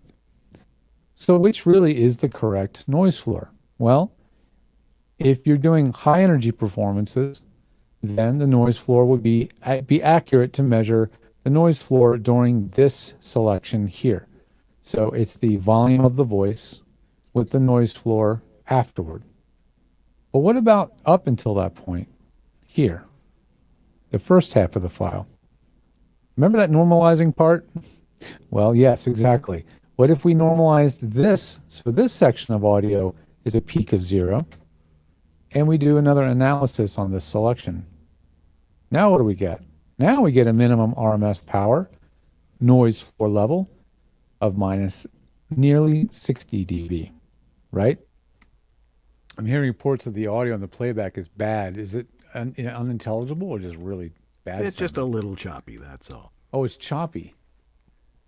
Ah, fascinating. Or chappy. Yeah, no, it's, yeah. But when we re-release this, we'll put this full video back in there, so no one will see any of this. A good one in. Yeah. Yeah, I had no idea that was choppy. Can't tell on this side. It sounds great. So yeah, I don't want to keep playing a video that sounds choppy, but the kind of the takeaway of this whole thing really is that audio quality or noise floor is a little bit more nuanced. There's more to it than meets the eye. And another thing I didn't get to address is that noise isn't noise isn't noise. You can have a meter that shows minus 60 RMS where the noise is actually very prominent because it could be a buzz, a hum, a whistle, but that's still meters below minus 60 and be quite audible. And vice versa. You can have a metering that looks at that's at minus 40 and looks pretty awful on the waveform because it's full of rumbling stuff, but still to the ear sounds pretty good, sounds pretty clean, right? So it's not as straightforward as you would like it to be. So when somebody throws these numbers around, just take it with a grain of salt and remember that there is more to it than what you might think. A couple more things that we can jump on before we get to the rest of the show. I wanted to mention that there was a little, this just came up as well. USB audio interfaces with loopback. There are a lot of them now, and there's more coming every day, including the new Scarlett 2i2, the Gen 4, has loopback. The thing is, loopback isn't loopback. Just like room tone isn't room tone, it depends. Loopback, there's really two kinds. There's one kind that is playing back the playback to a separate set of channels, which they might call virtual channels. That's great if you're producing a podcast or producing something where you want to record the return to separate tracks, okay? Where that's not so useful is for voiceovers who want to do playback. If that playback is on a separate set of channels, chances are the software you're using for your meeting isn't going to hear that audio because it's on separate channels. Now, interestingly, Zoom now lets you choose multiple channels, so Zoom would probably actually work. You could say, use channel 1, my mic, and channel 3, the playback, right? That's a workaround. But not every program's going to do that. Probably not Google Meet. Probably not, what's the other one? Microsoft Teams, things like this, right? So keep that in mind. Loopback is different. The ones that have the right kind of loopback are the Steinberg UR12, the Yamaha AG03 and AG06.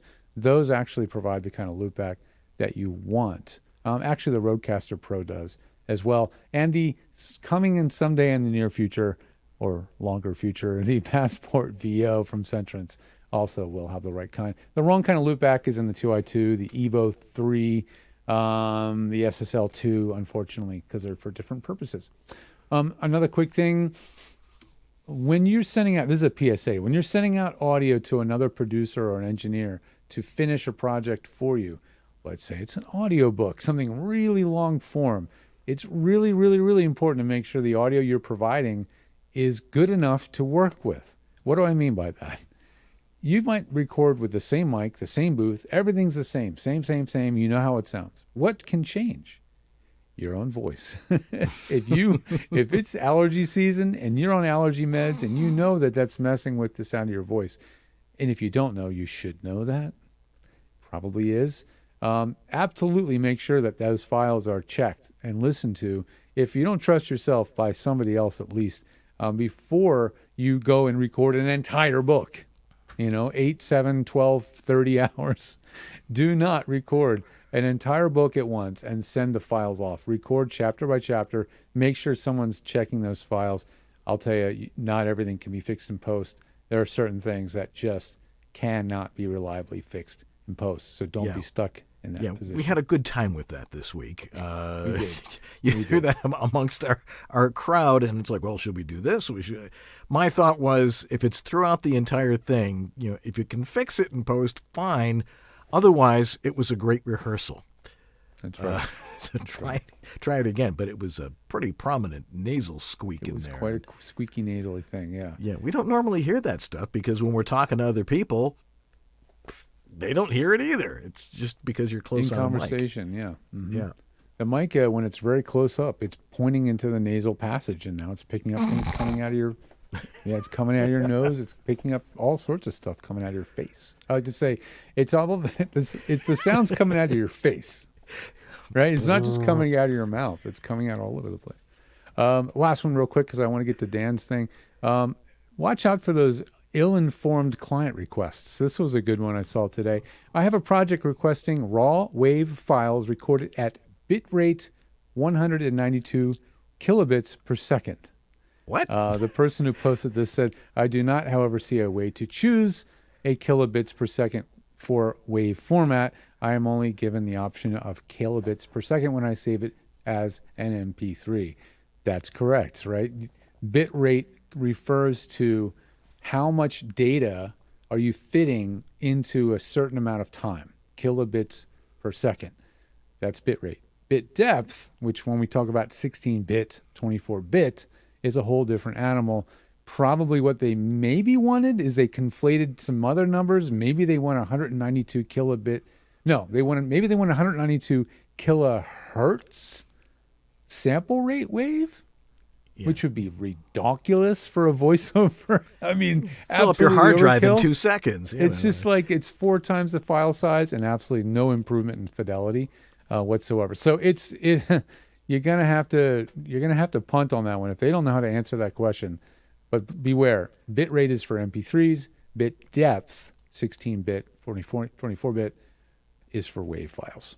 All right, Dan. Yeah. Sometimes you wonder, where people pick up information from. I mean, there's voice actors get stuff from everywhere, and we hear all those. It's a game of telephone, remember? Exactly. Everybody, one guy says, well, it's this, and you need Source Connect, and the next guy says, well, you need Snurskadoodle.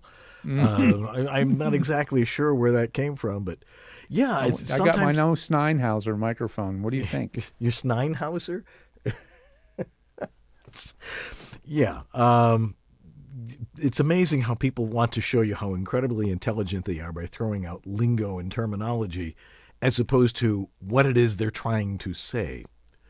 So be careful with that. All right, in my basics, and it's sort of going back to what George was talking about with loopback and stuff like that, there are a lot of different interfaces out there. And we generally try to recommend stuff that we think that somebody's going to be able to use properly. Now, George, we've officially sort of stopped recommending the Apollo Twin for a number of reasons, because people buy it because they hear, oh, I can do all this stuff with it. And that's now a doorstop, isn't it? I mean, a lot of people still have a studio built around it, but I don't recommend it for most folks. Yeah. Learning curve is ridiculous. It causes confusion.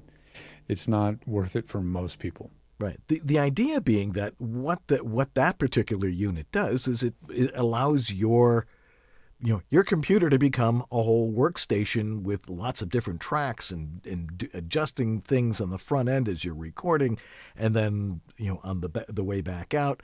The thing is 99% of the stuff that thing does has nothing to do with voiceover. So we don't recommend people use something that is more sophisticated than you're capable of learning. You shouldn't have to spend a lot of time on a learning curve for something that isn't really all that necessary. Now, there are other audio engineers saying, well, this is what I use, so you should use it too, because it's going to sound great if you use what I use, which unfortunately is simply not true. The more stuff you have, or as my brother used to say, the more stuff you have on a sailboat, the more stuff that can go wrong. And the same goes true with an Apollo Twin. But when you're looking at buying an interface, you don't have to go hog wild. What does it have to do?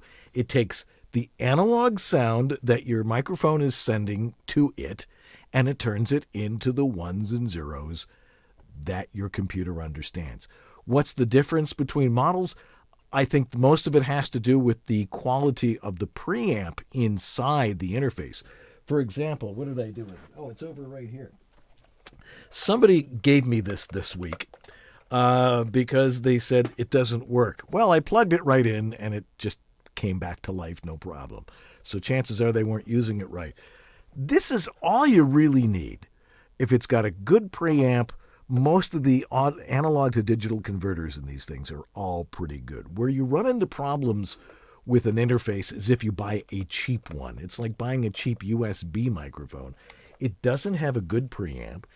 And because voiceover is a very conversational thing, where we're just talking at the level that we talk to other people over a cup of coffee or something, preferably not in a noisy coffee shop, perhaps in your kitchen. While a studio condenser mic is very sensitive, you still have to have a lot of gain. Now we're seeing with a lot of the manufacturers, they've all added a little bit more gain in some of their later models, like the 5th generation Focusrites and some of the other ones. Audient makes a really nice interface, and Yamaha and What's the other Nobody's one? taking away gain. They're all adding more. They're adding gain, which is a good thing. Here's the thing about gain, though, and why you need to think about it. When most of this stuff, again, is not designed for doing voiceover. It's designed for making music. And music is inherently louder than the conversational tone of our voice, unless you're, what's her name? The singer who's whispering singer. What? No, the opposite of Adele. Yeah, the opposite of Adele.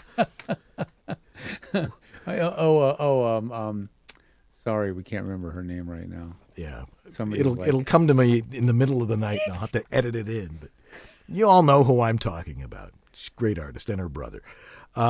Anyway, when you're singing or you're playing a loud instrument, you don't need a lot of gain because the mic's going to pick it up because you're singing. So you don't have to give that much gain. If you're Billie Eilish, thank you, Jeff. Billie Eilish, thank you so much. Sorry, Billie. Yeah, I know she watches the show, and I feel crushed. It was in there somewhere. See, I'm taking memory supplements. It's getting better, but Anyway, what were we talking about? Oh, we were talking about gain. Is gain everything? Gain is everything with one of these things because the analog to digital converters in these all do the same thing, and one doesn't necessarily do it better than another one.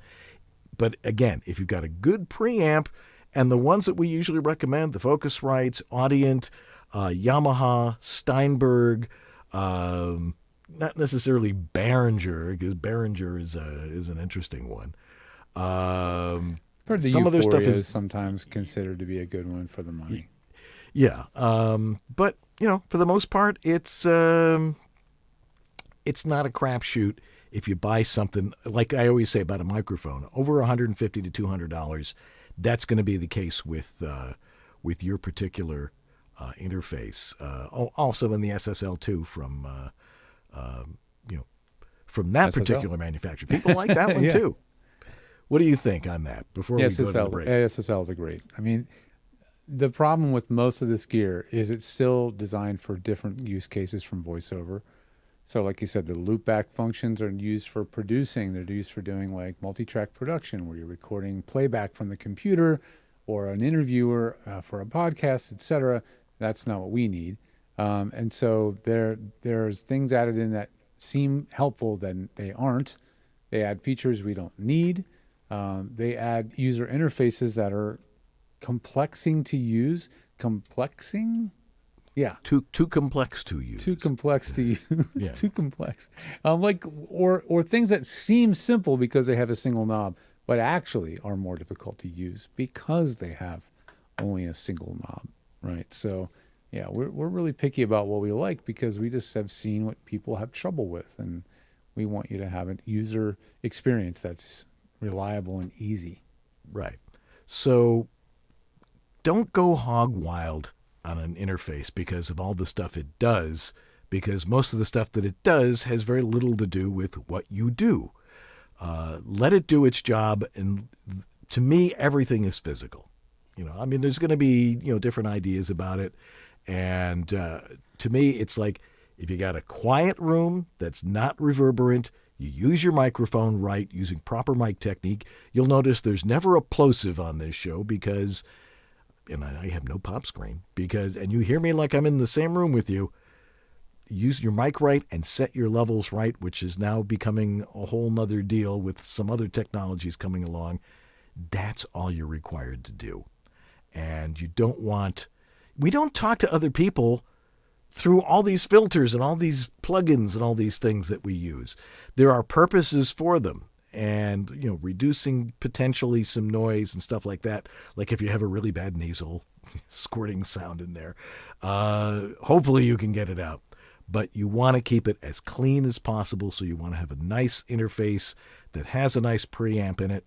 But that's all you have to worry about. You don't want stuff with a lot of extra stuff in there. So don't listen to all these forums saying, this is what I use. Just because somebody uses it doesn't mean you have to. All right. Well, we're going to take a quick break here, and we'll be right back with all of your questions, which you can still put into the chat room, and we will answer those questions when we come back. So don't go away. VoiceOver Body Shop continues after this. This is the Latin lover narrator from Jane the Virgin, Anthony Mendez, and you're enjoying Dan and George on the VoiceOver Body Shop. So this week, we asked our great sponsor, Harlan Hogan at VoiceOverEssentials.com, what do you want to tell your customers this week? Well, Harlan said, how about a free VO baseball cap with their embroidered VO voice bubble on the front and their VoiceOver Essentials slogan, as heard on TV, on the back. It tells everybody what you do. VoiceOverEssentials.com VO baseball caps are 100% cotton chino twill, garment washed, unstructured caps manufactured by StyleMaster and feature sewn eyelets, pre-curved visor, and metal adjustable tri-glide buckle with leather adjusting strap. And guess what?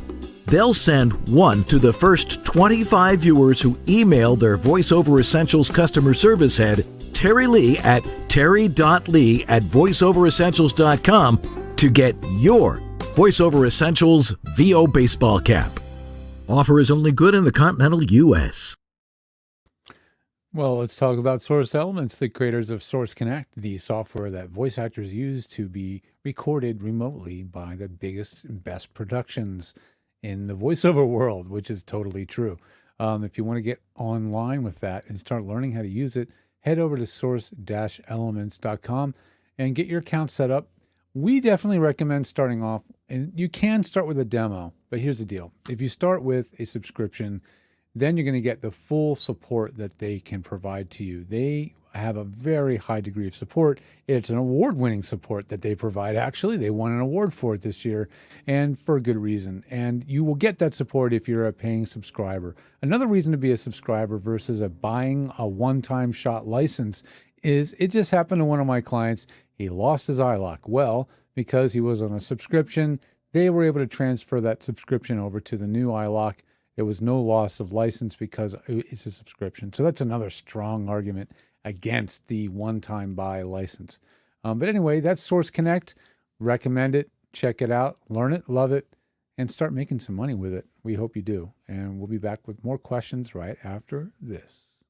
Well, hey there. It's David H. Lawrence with VO Heroes. And wouldn't it be cool if there was a very simple tool, drag and drop tool, that would guarantee that the audio you need to upload to ACX or any other audiobook platform is perfectly set up in terms of the text standards, the root mean square normalization, the peak normalization, the noise floor?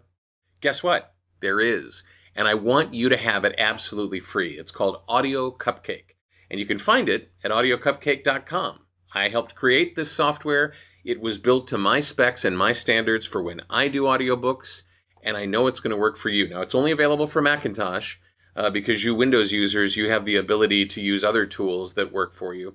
But in this case, you edit your final raw WAV file for a chapter, you drop it onto Audio Cupcake, and out comes the 192K mono MP3 file you can upload immediately.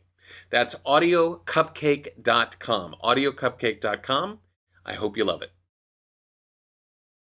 This is Bill Ratner, and you're enjoying VoiceOver Body Shop with Dan Leonard and George Whittam.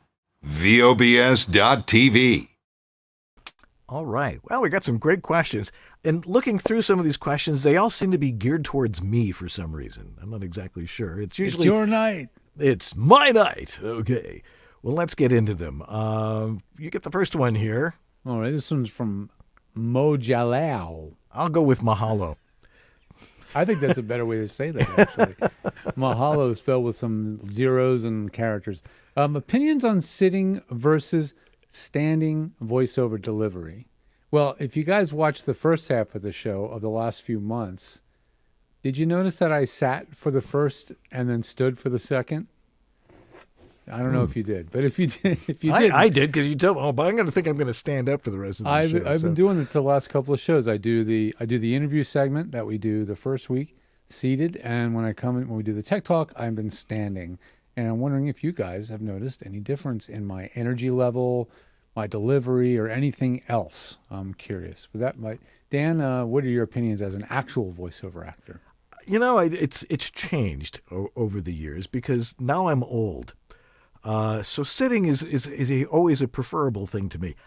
I don't buy a lot of this stuff about, standing and diaphragm support. I can see where that is really important if you're doing gaming, if you're doing promo stuff where you really have to belt it out and stuff like that.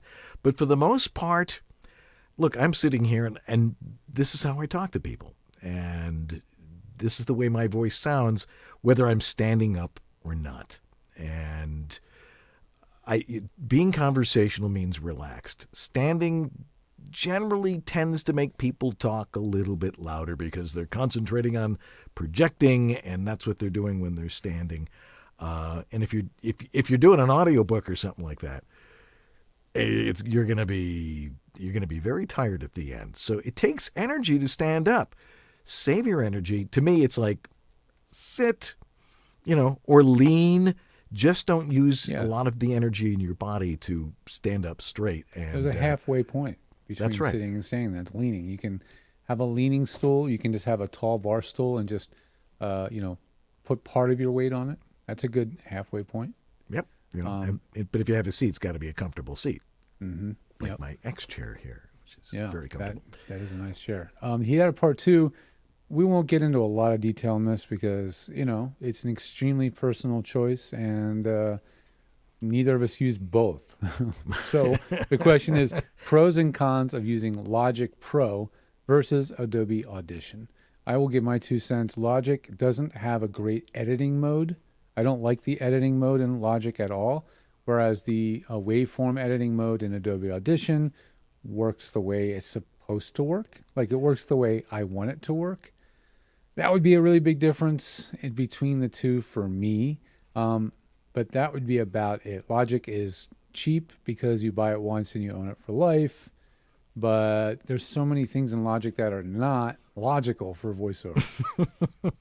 So I just don't find, I don't know, it just never feels right for me. Never felt right. Yeah. The thing about Logic is that it's the big brother to GarageBand, which is designed for exactly what it's called, for garage bands. It's music production. Yeah, it's a multi-track program. Editing in it is very, very complicated and not as accurate as what you can do in Adobe Audition, which I use every day. Logic doesn't have a spectrogram in it. No spectrogram. It's Logic is really designed for making music. Audition was really designed for doing voiceover and adding voiceover to video. Right. So the workflow is there, and it actually has several different workflows in it. I mean, if you go into Adobe Audition, you've got edit audio to video, radio production. There, and there's advanced mixing, spaces for simple editing. You've got all of these different tools to work to create the right workflow for you. Yeah. And that's why I like Adobe Audition. It was really, along with Twisted Wave, it was really designed to do what we do as voice actors. So if you want to be a geek about it, if you're like, I want to have all this stuff, fine and dandy. Most of it has very little to do with voiceover, as we were saying earlier. Justin Ramos has a question for me. He says, how do you define signature sound? Is it the timbre of your voice or just the way you read copy or something else? Thanks. What is your signature sound? Your signature sound, from what I have learned over the many years I've been doing this, is the one you get booked for. So that's your signature sound. There are certain styles of copy that only certain people can do. If I said, what's my signature sound? I'm like, well, it depends on what I'm doing. If I'm doing a long format narration, there's my voice for doing that. If I'm doing a commercial, it's going to be a little bit different. And if you've got some range, what is a signature sound? I think it's something that you don't have to concentrate on or think about. It's once you've been working for a while, and what are you getting hired for? You can use that as your signature sound and the thing that you highlight in your demo. But I think it's one of those pieces of terminology that, some agents or some other people throw out there to say, okay, signature sound, discuss. It doesn't necessarily mean anything. I mean, there's something specific they're talking about, but I think that's strictly for commercial type reads where there's a much smaller cadre of people doing it as opposed to all of the other genres of work that are out there. So I wouldn't worry about that too much. I think there's a signature sound occasionally with production. you've been using the same mic for many years, and you did use a processing chain on your voice. So now it's kind of your voice is married to it, and if you were to take that away, then you would sound more muffled and raw, or something that didn't sell you as well. So sometimes you get married to your signature sound, and you're required to have extra gadgets and things that you didn't normally have to have. There I go, popping the mic. So yeah, watch out for getting hooked to a signature sound. Sometimes it can be a bit of an albatross. Yeah, I mean, sometimes you'll book a gig and the client will say, "Well, I like the way you did this on your demo. Can you do that?" Anything that's on your demo is a signature sound to you and what they want. And a lot of times they'll say, like the third cut on your demo. I'm like, okay, I'll go back and listen to the third cut. I'm like, what did they look? Oh, okay, that read. Right. So that's why in a demo, and last week we had Robbo and Andrew on, we were talking about demos. It's got to be contrasting. You've got to have slightly different styles to the read in order for people to say, well, you can do this. I don't know about that, but you clearly can do it in this type of copy or this type of spot. So yeah, absolutely. You're welcome, Justin. No problem. Yeah. Keith Copeland. This is regarding to the demo we did earlier, showing measuring noise floor. Yeah. How do you do this in Audacity? Well, I guess what? There actually is a tool that is very similar to those tools. It's actually called the most bizarre name of all, ACX Check. That is the closest thing. In the Analyze menu of Audacity, you'll find ACX Check. Let's see what kind of a disaster I can create by trying to show you this. Let's go here. Now, this is a great audio sample showing you the wrong way to set your levels. That is the actual level of the audio that was sent to me. So let's take a look. Let's go to Analyze, ACX Check.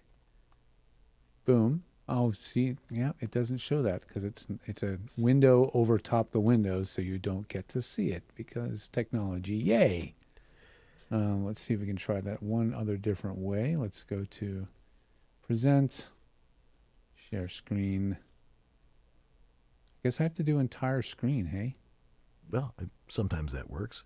Well, let's move things around so you don't have to see the entire production screen on my computer. Let's do this. Let's do that. Let's do this. Let's do that. Bingo, bango. And let's go to Analyze, ACX Check. There we go. That looks familiar. So it's going to tell you things like passes ACX. You don't care about any of that. All you care about is certain values like peak level. Look at the peak level of this file. It's minus 34.5. Not seeing it. That is dramatically low. Not you're not seeing seeing that now? I'm seeing it. Sue, do you see it? Yes or no? What in the blazes? It's showing it on my screen in the share window. Stopping, sharing, entire screen. Take 3. Now do you see it? It's not showing up in the box there. It beats me, dude. This is why we're going to go to a different production software at some point in the near future because this stuff drives me crazy. But anyway, ACX Check will show you a window that looks a lot like those Analyze tools. And that's right. In Adobe Audition, it's called Amplitude Statistics. Mm-hmm. In Twisted Wave, it's called Analyze. In Audacity, it's called ACX Check.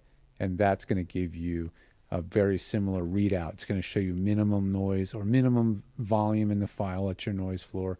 It's going to show you peak. It's going to show you average volume, right? So try ACX Check.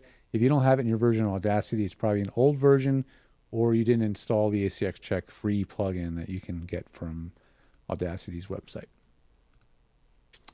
Moving on. All right. Next question is from Fiber Jazz. Does Source Connect just allow the remote site to hear what I'm recording and give direction and then send the files, or does the other studio actually do the recording? Or can it work the other way? Dan, what brand of chair are you using? I got an X chair. It seems to be really quiet when you move. Isn't that something? Anyway, Source Connect. You're the expert on Source Connect, and then we'll go back to the other thing there. The Source Connect and send the files. So Source Connect is got one main job, and that is to connect your audio from your studio to the other studio, so they hear you in real time, like you guys are hearing us tonight in real time that are watching us live. Except Source Connect maintains the sound quality at a very high standard. It allows for higher bit rates, so it can do higher resolution audio. It will also replace dropouts in the audio that other systems cannot do. It does it automatically. So there is no automatic recording and sending back of files. In fact, if you're being recorded on Source Connect, you don't have to play back anything because there's somebody else who's doing that. That's the job of the engineer who's running the Source Connect session. That's one of the beauties of being directed in a Source Connect session. You don't have to be the engineer. You just get to be the actor. Somebody else is dealing with playback and shuffling files around, comping together takes, all this stuff. That's their job. They're getting paid to be the engineer. So that's one reason why Source Connect sessions tend to have a higher budget, because they can afford and have a proper production team. And it also means that you as the actor just get to be actor. What a treat. Just talk, it's great. Source Connect is super. You just turn it on, once it's all registered and all the passwords are memorized and stuff, you just go in there. And 2 weeks ago I was working with Robbo and Andrew, and we did it by Source Connect. They were in Australia. Mm-hmm. And the demo just came out sounding super because I just talked, which is cool. Now, back to my chair. Once upon a time, Mark Cashman showed me his chair in his studio, which essentially converted into a chaise lounge. So he could close the door and make it look like he was working when in reality he's just lying back. So I wanted something similar and incredibly comfortable. My back's not the greatest. So at that time of year, my birthday's in late December. My wife's birthday is early December, and our anniversary is right after Thanksgiving. It's a really tough time of the year for gift giving.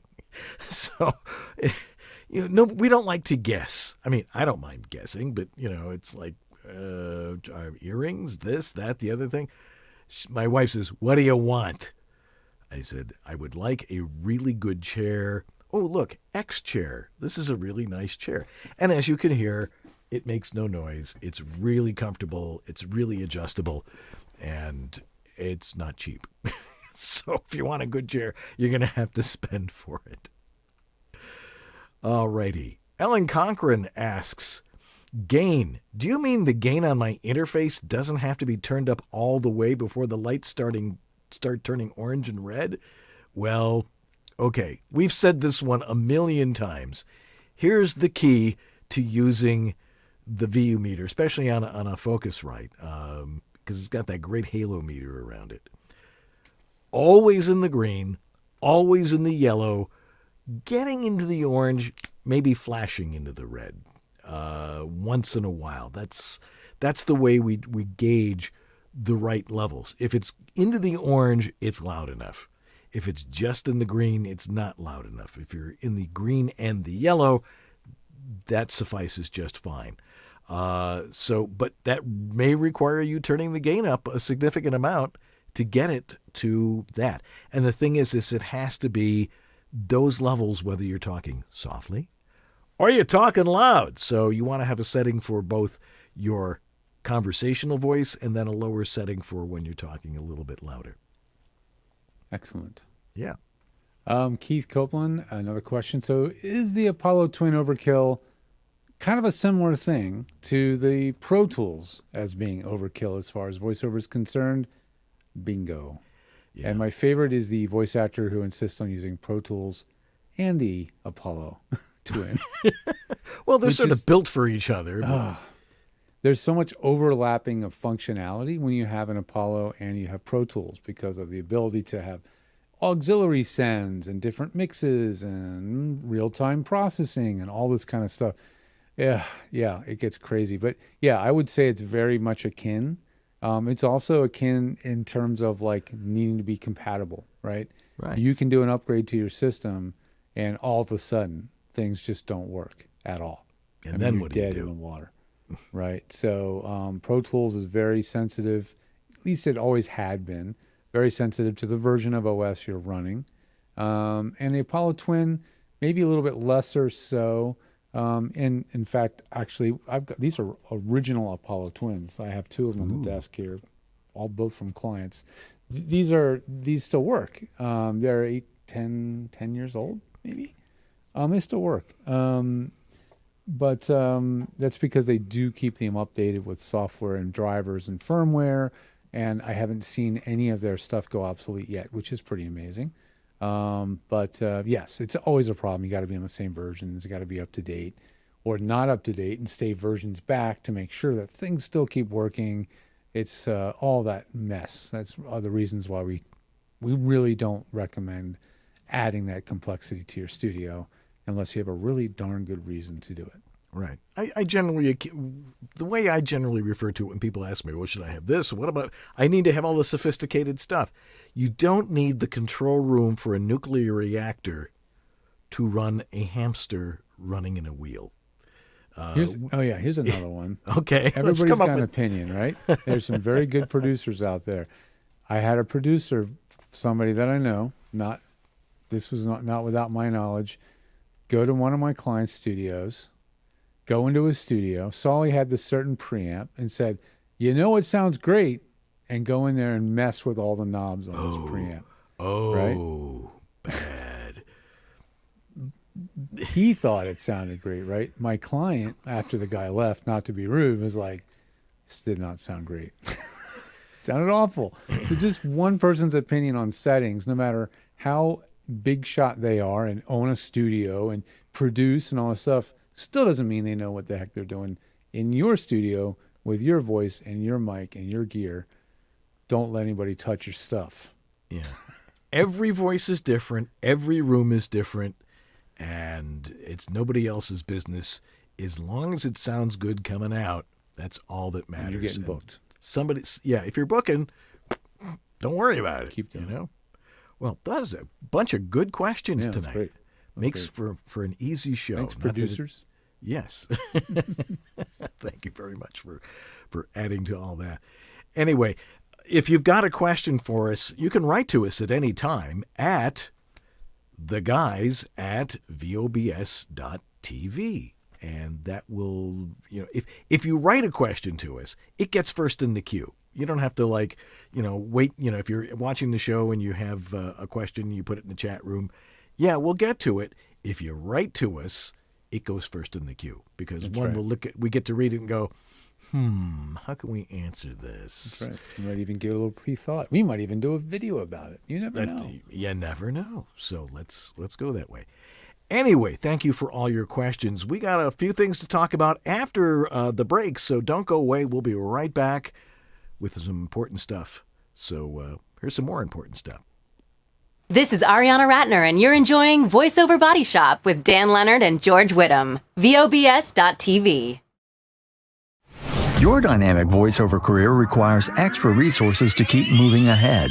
There's one place where you can explore everything the voiceover industry has to offer. That place is voiceoverextra.com. Whether you're just exploring a voiceover career or a seasoned veteran ready to reach that next professional level, stay in touch with market trends, coaching, products, and services while avoiding scams and other pitfalls. VoiceOver Extra has hundreds of articles, free resources, and training that will save you time and help you succeed. Learn from the most respected talents, coaches, and industry insiders when you join the online sessions, bringing you the most current information on topics like audiobooks, auditioning, home studio setup and equipment, marketing, performance techniques, and much more. It's time to hit your one-stop daily resource for voiceover success. Sign up for a free subscription to newsletters and reports. It's all here at voiceoverextra.com. That's voiceoverextra.com. One thing's for sure. You have to have a website if you're a voice actor. It's your business card along with your demos and stuff like that. So if you have to have a website, which you absolutely have to do, and you don't have one yet, here's a real easy way to get yourself up and online like that. And that is to go to voiceactor.com, voiceactor.com. It's a subsidiary of voiceactorwebsites.com, but they've made it even easier by having a website that is full of templates. And the great thing about templates is they're just templates. They're like, okay, I can use, all right, this background. Oh, wait, I can change the background. I can change the color scheme of this sort of, this template. I can put in all my information. It says, okay, what's your name? What's your contact information? It has a way to put your demos in there. And you get it up and running and on the internet, starting off for free.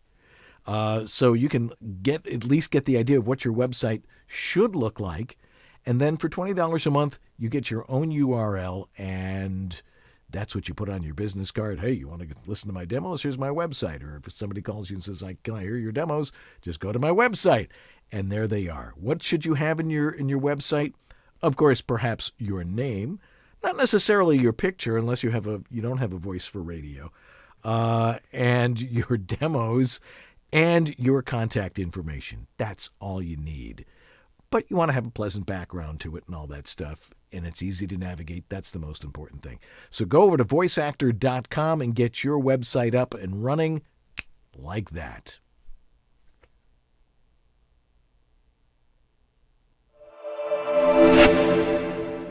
We are the World Voices Organization, also known as WOVO. We're the not-for-profit industry association of freelance voice talent. Voiceover is a complex entrepreneurial business.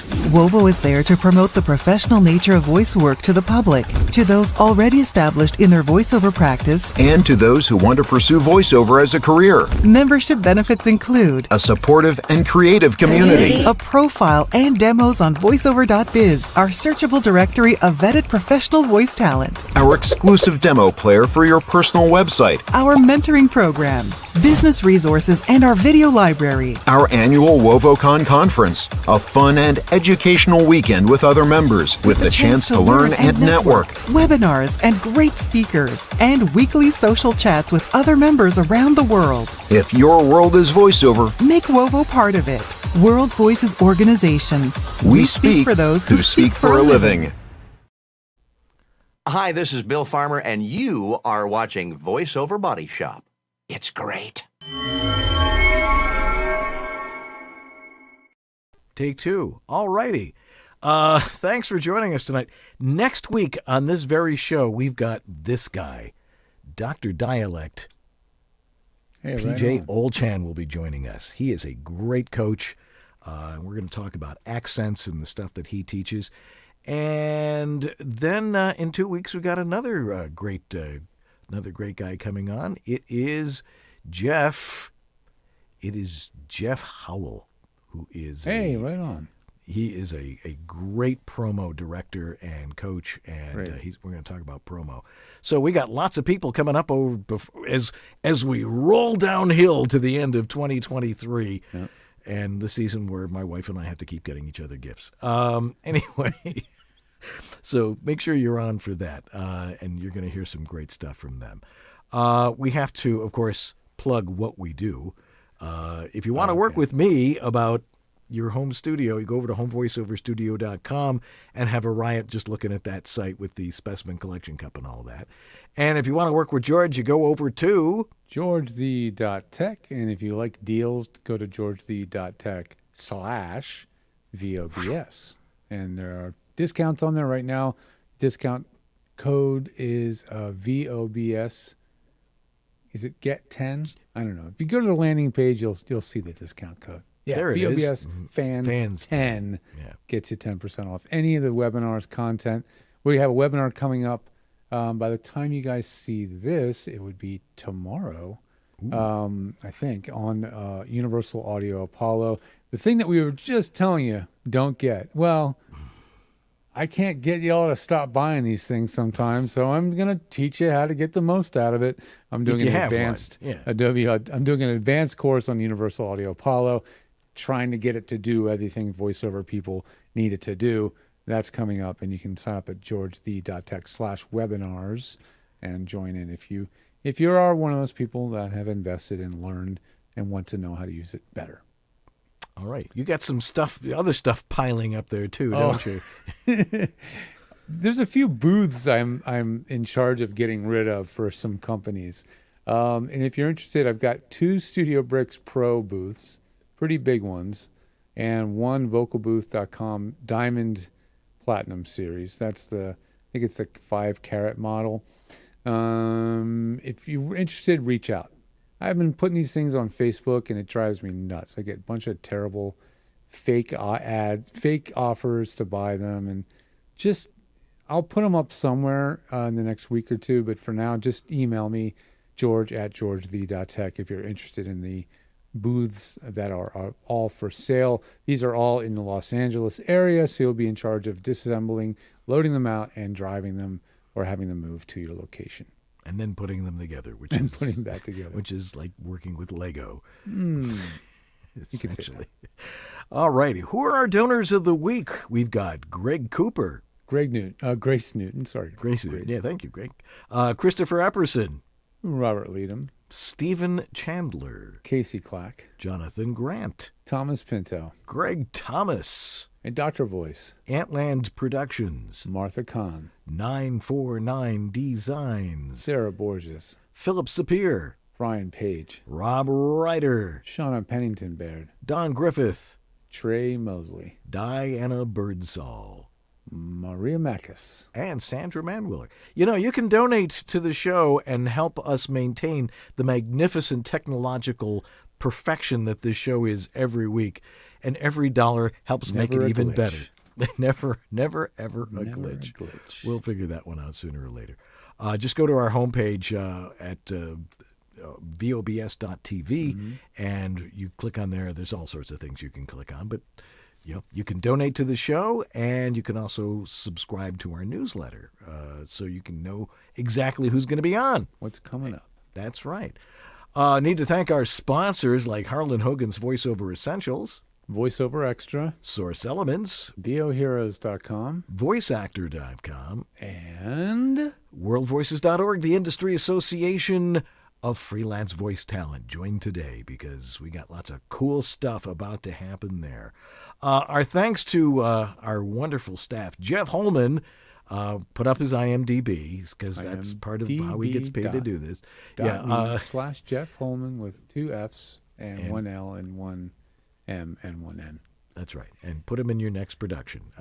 Great work in the chat room tonight, especially taking votes and stuff like that last week. Also, Sue Merlino for being our director and making it all happen from wherever it is that she is at any one particular time. But she can do it from wherever she is at any particular time. And, of course, Lee Penny for being Lee Penny. Well, that's going to do it for us this week. Thanks for your questions. Thanks for watching. Again, voiceover is a very difficult business. There's a lot of people out there who say they're voice actors. But I've heard their audio, and maybe they can act, but their audio is not very good. There's a lot of moving parts, folks. It is. Yeah, you gotta do everything right. But in the meantime, we've just come to the conclusion. If it sounds good, it is good. I'm Dan Leonard. And I'm George Whittam. And this is VoiceOver Body Shop. Or VOBS. Tech Talk. Tech Talk.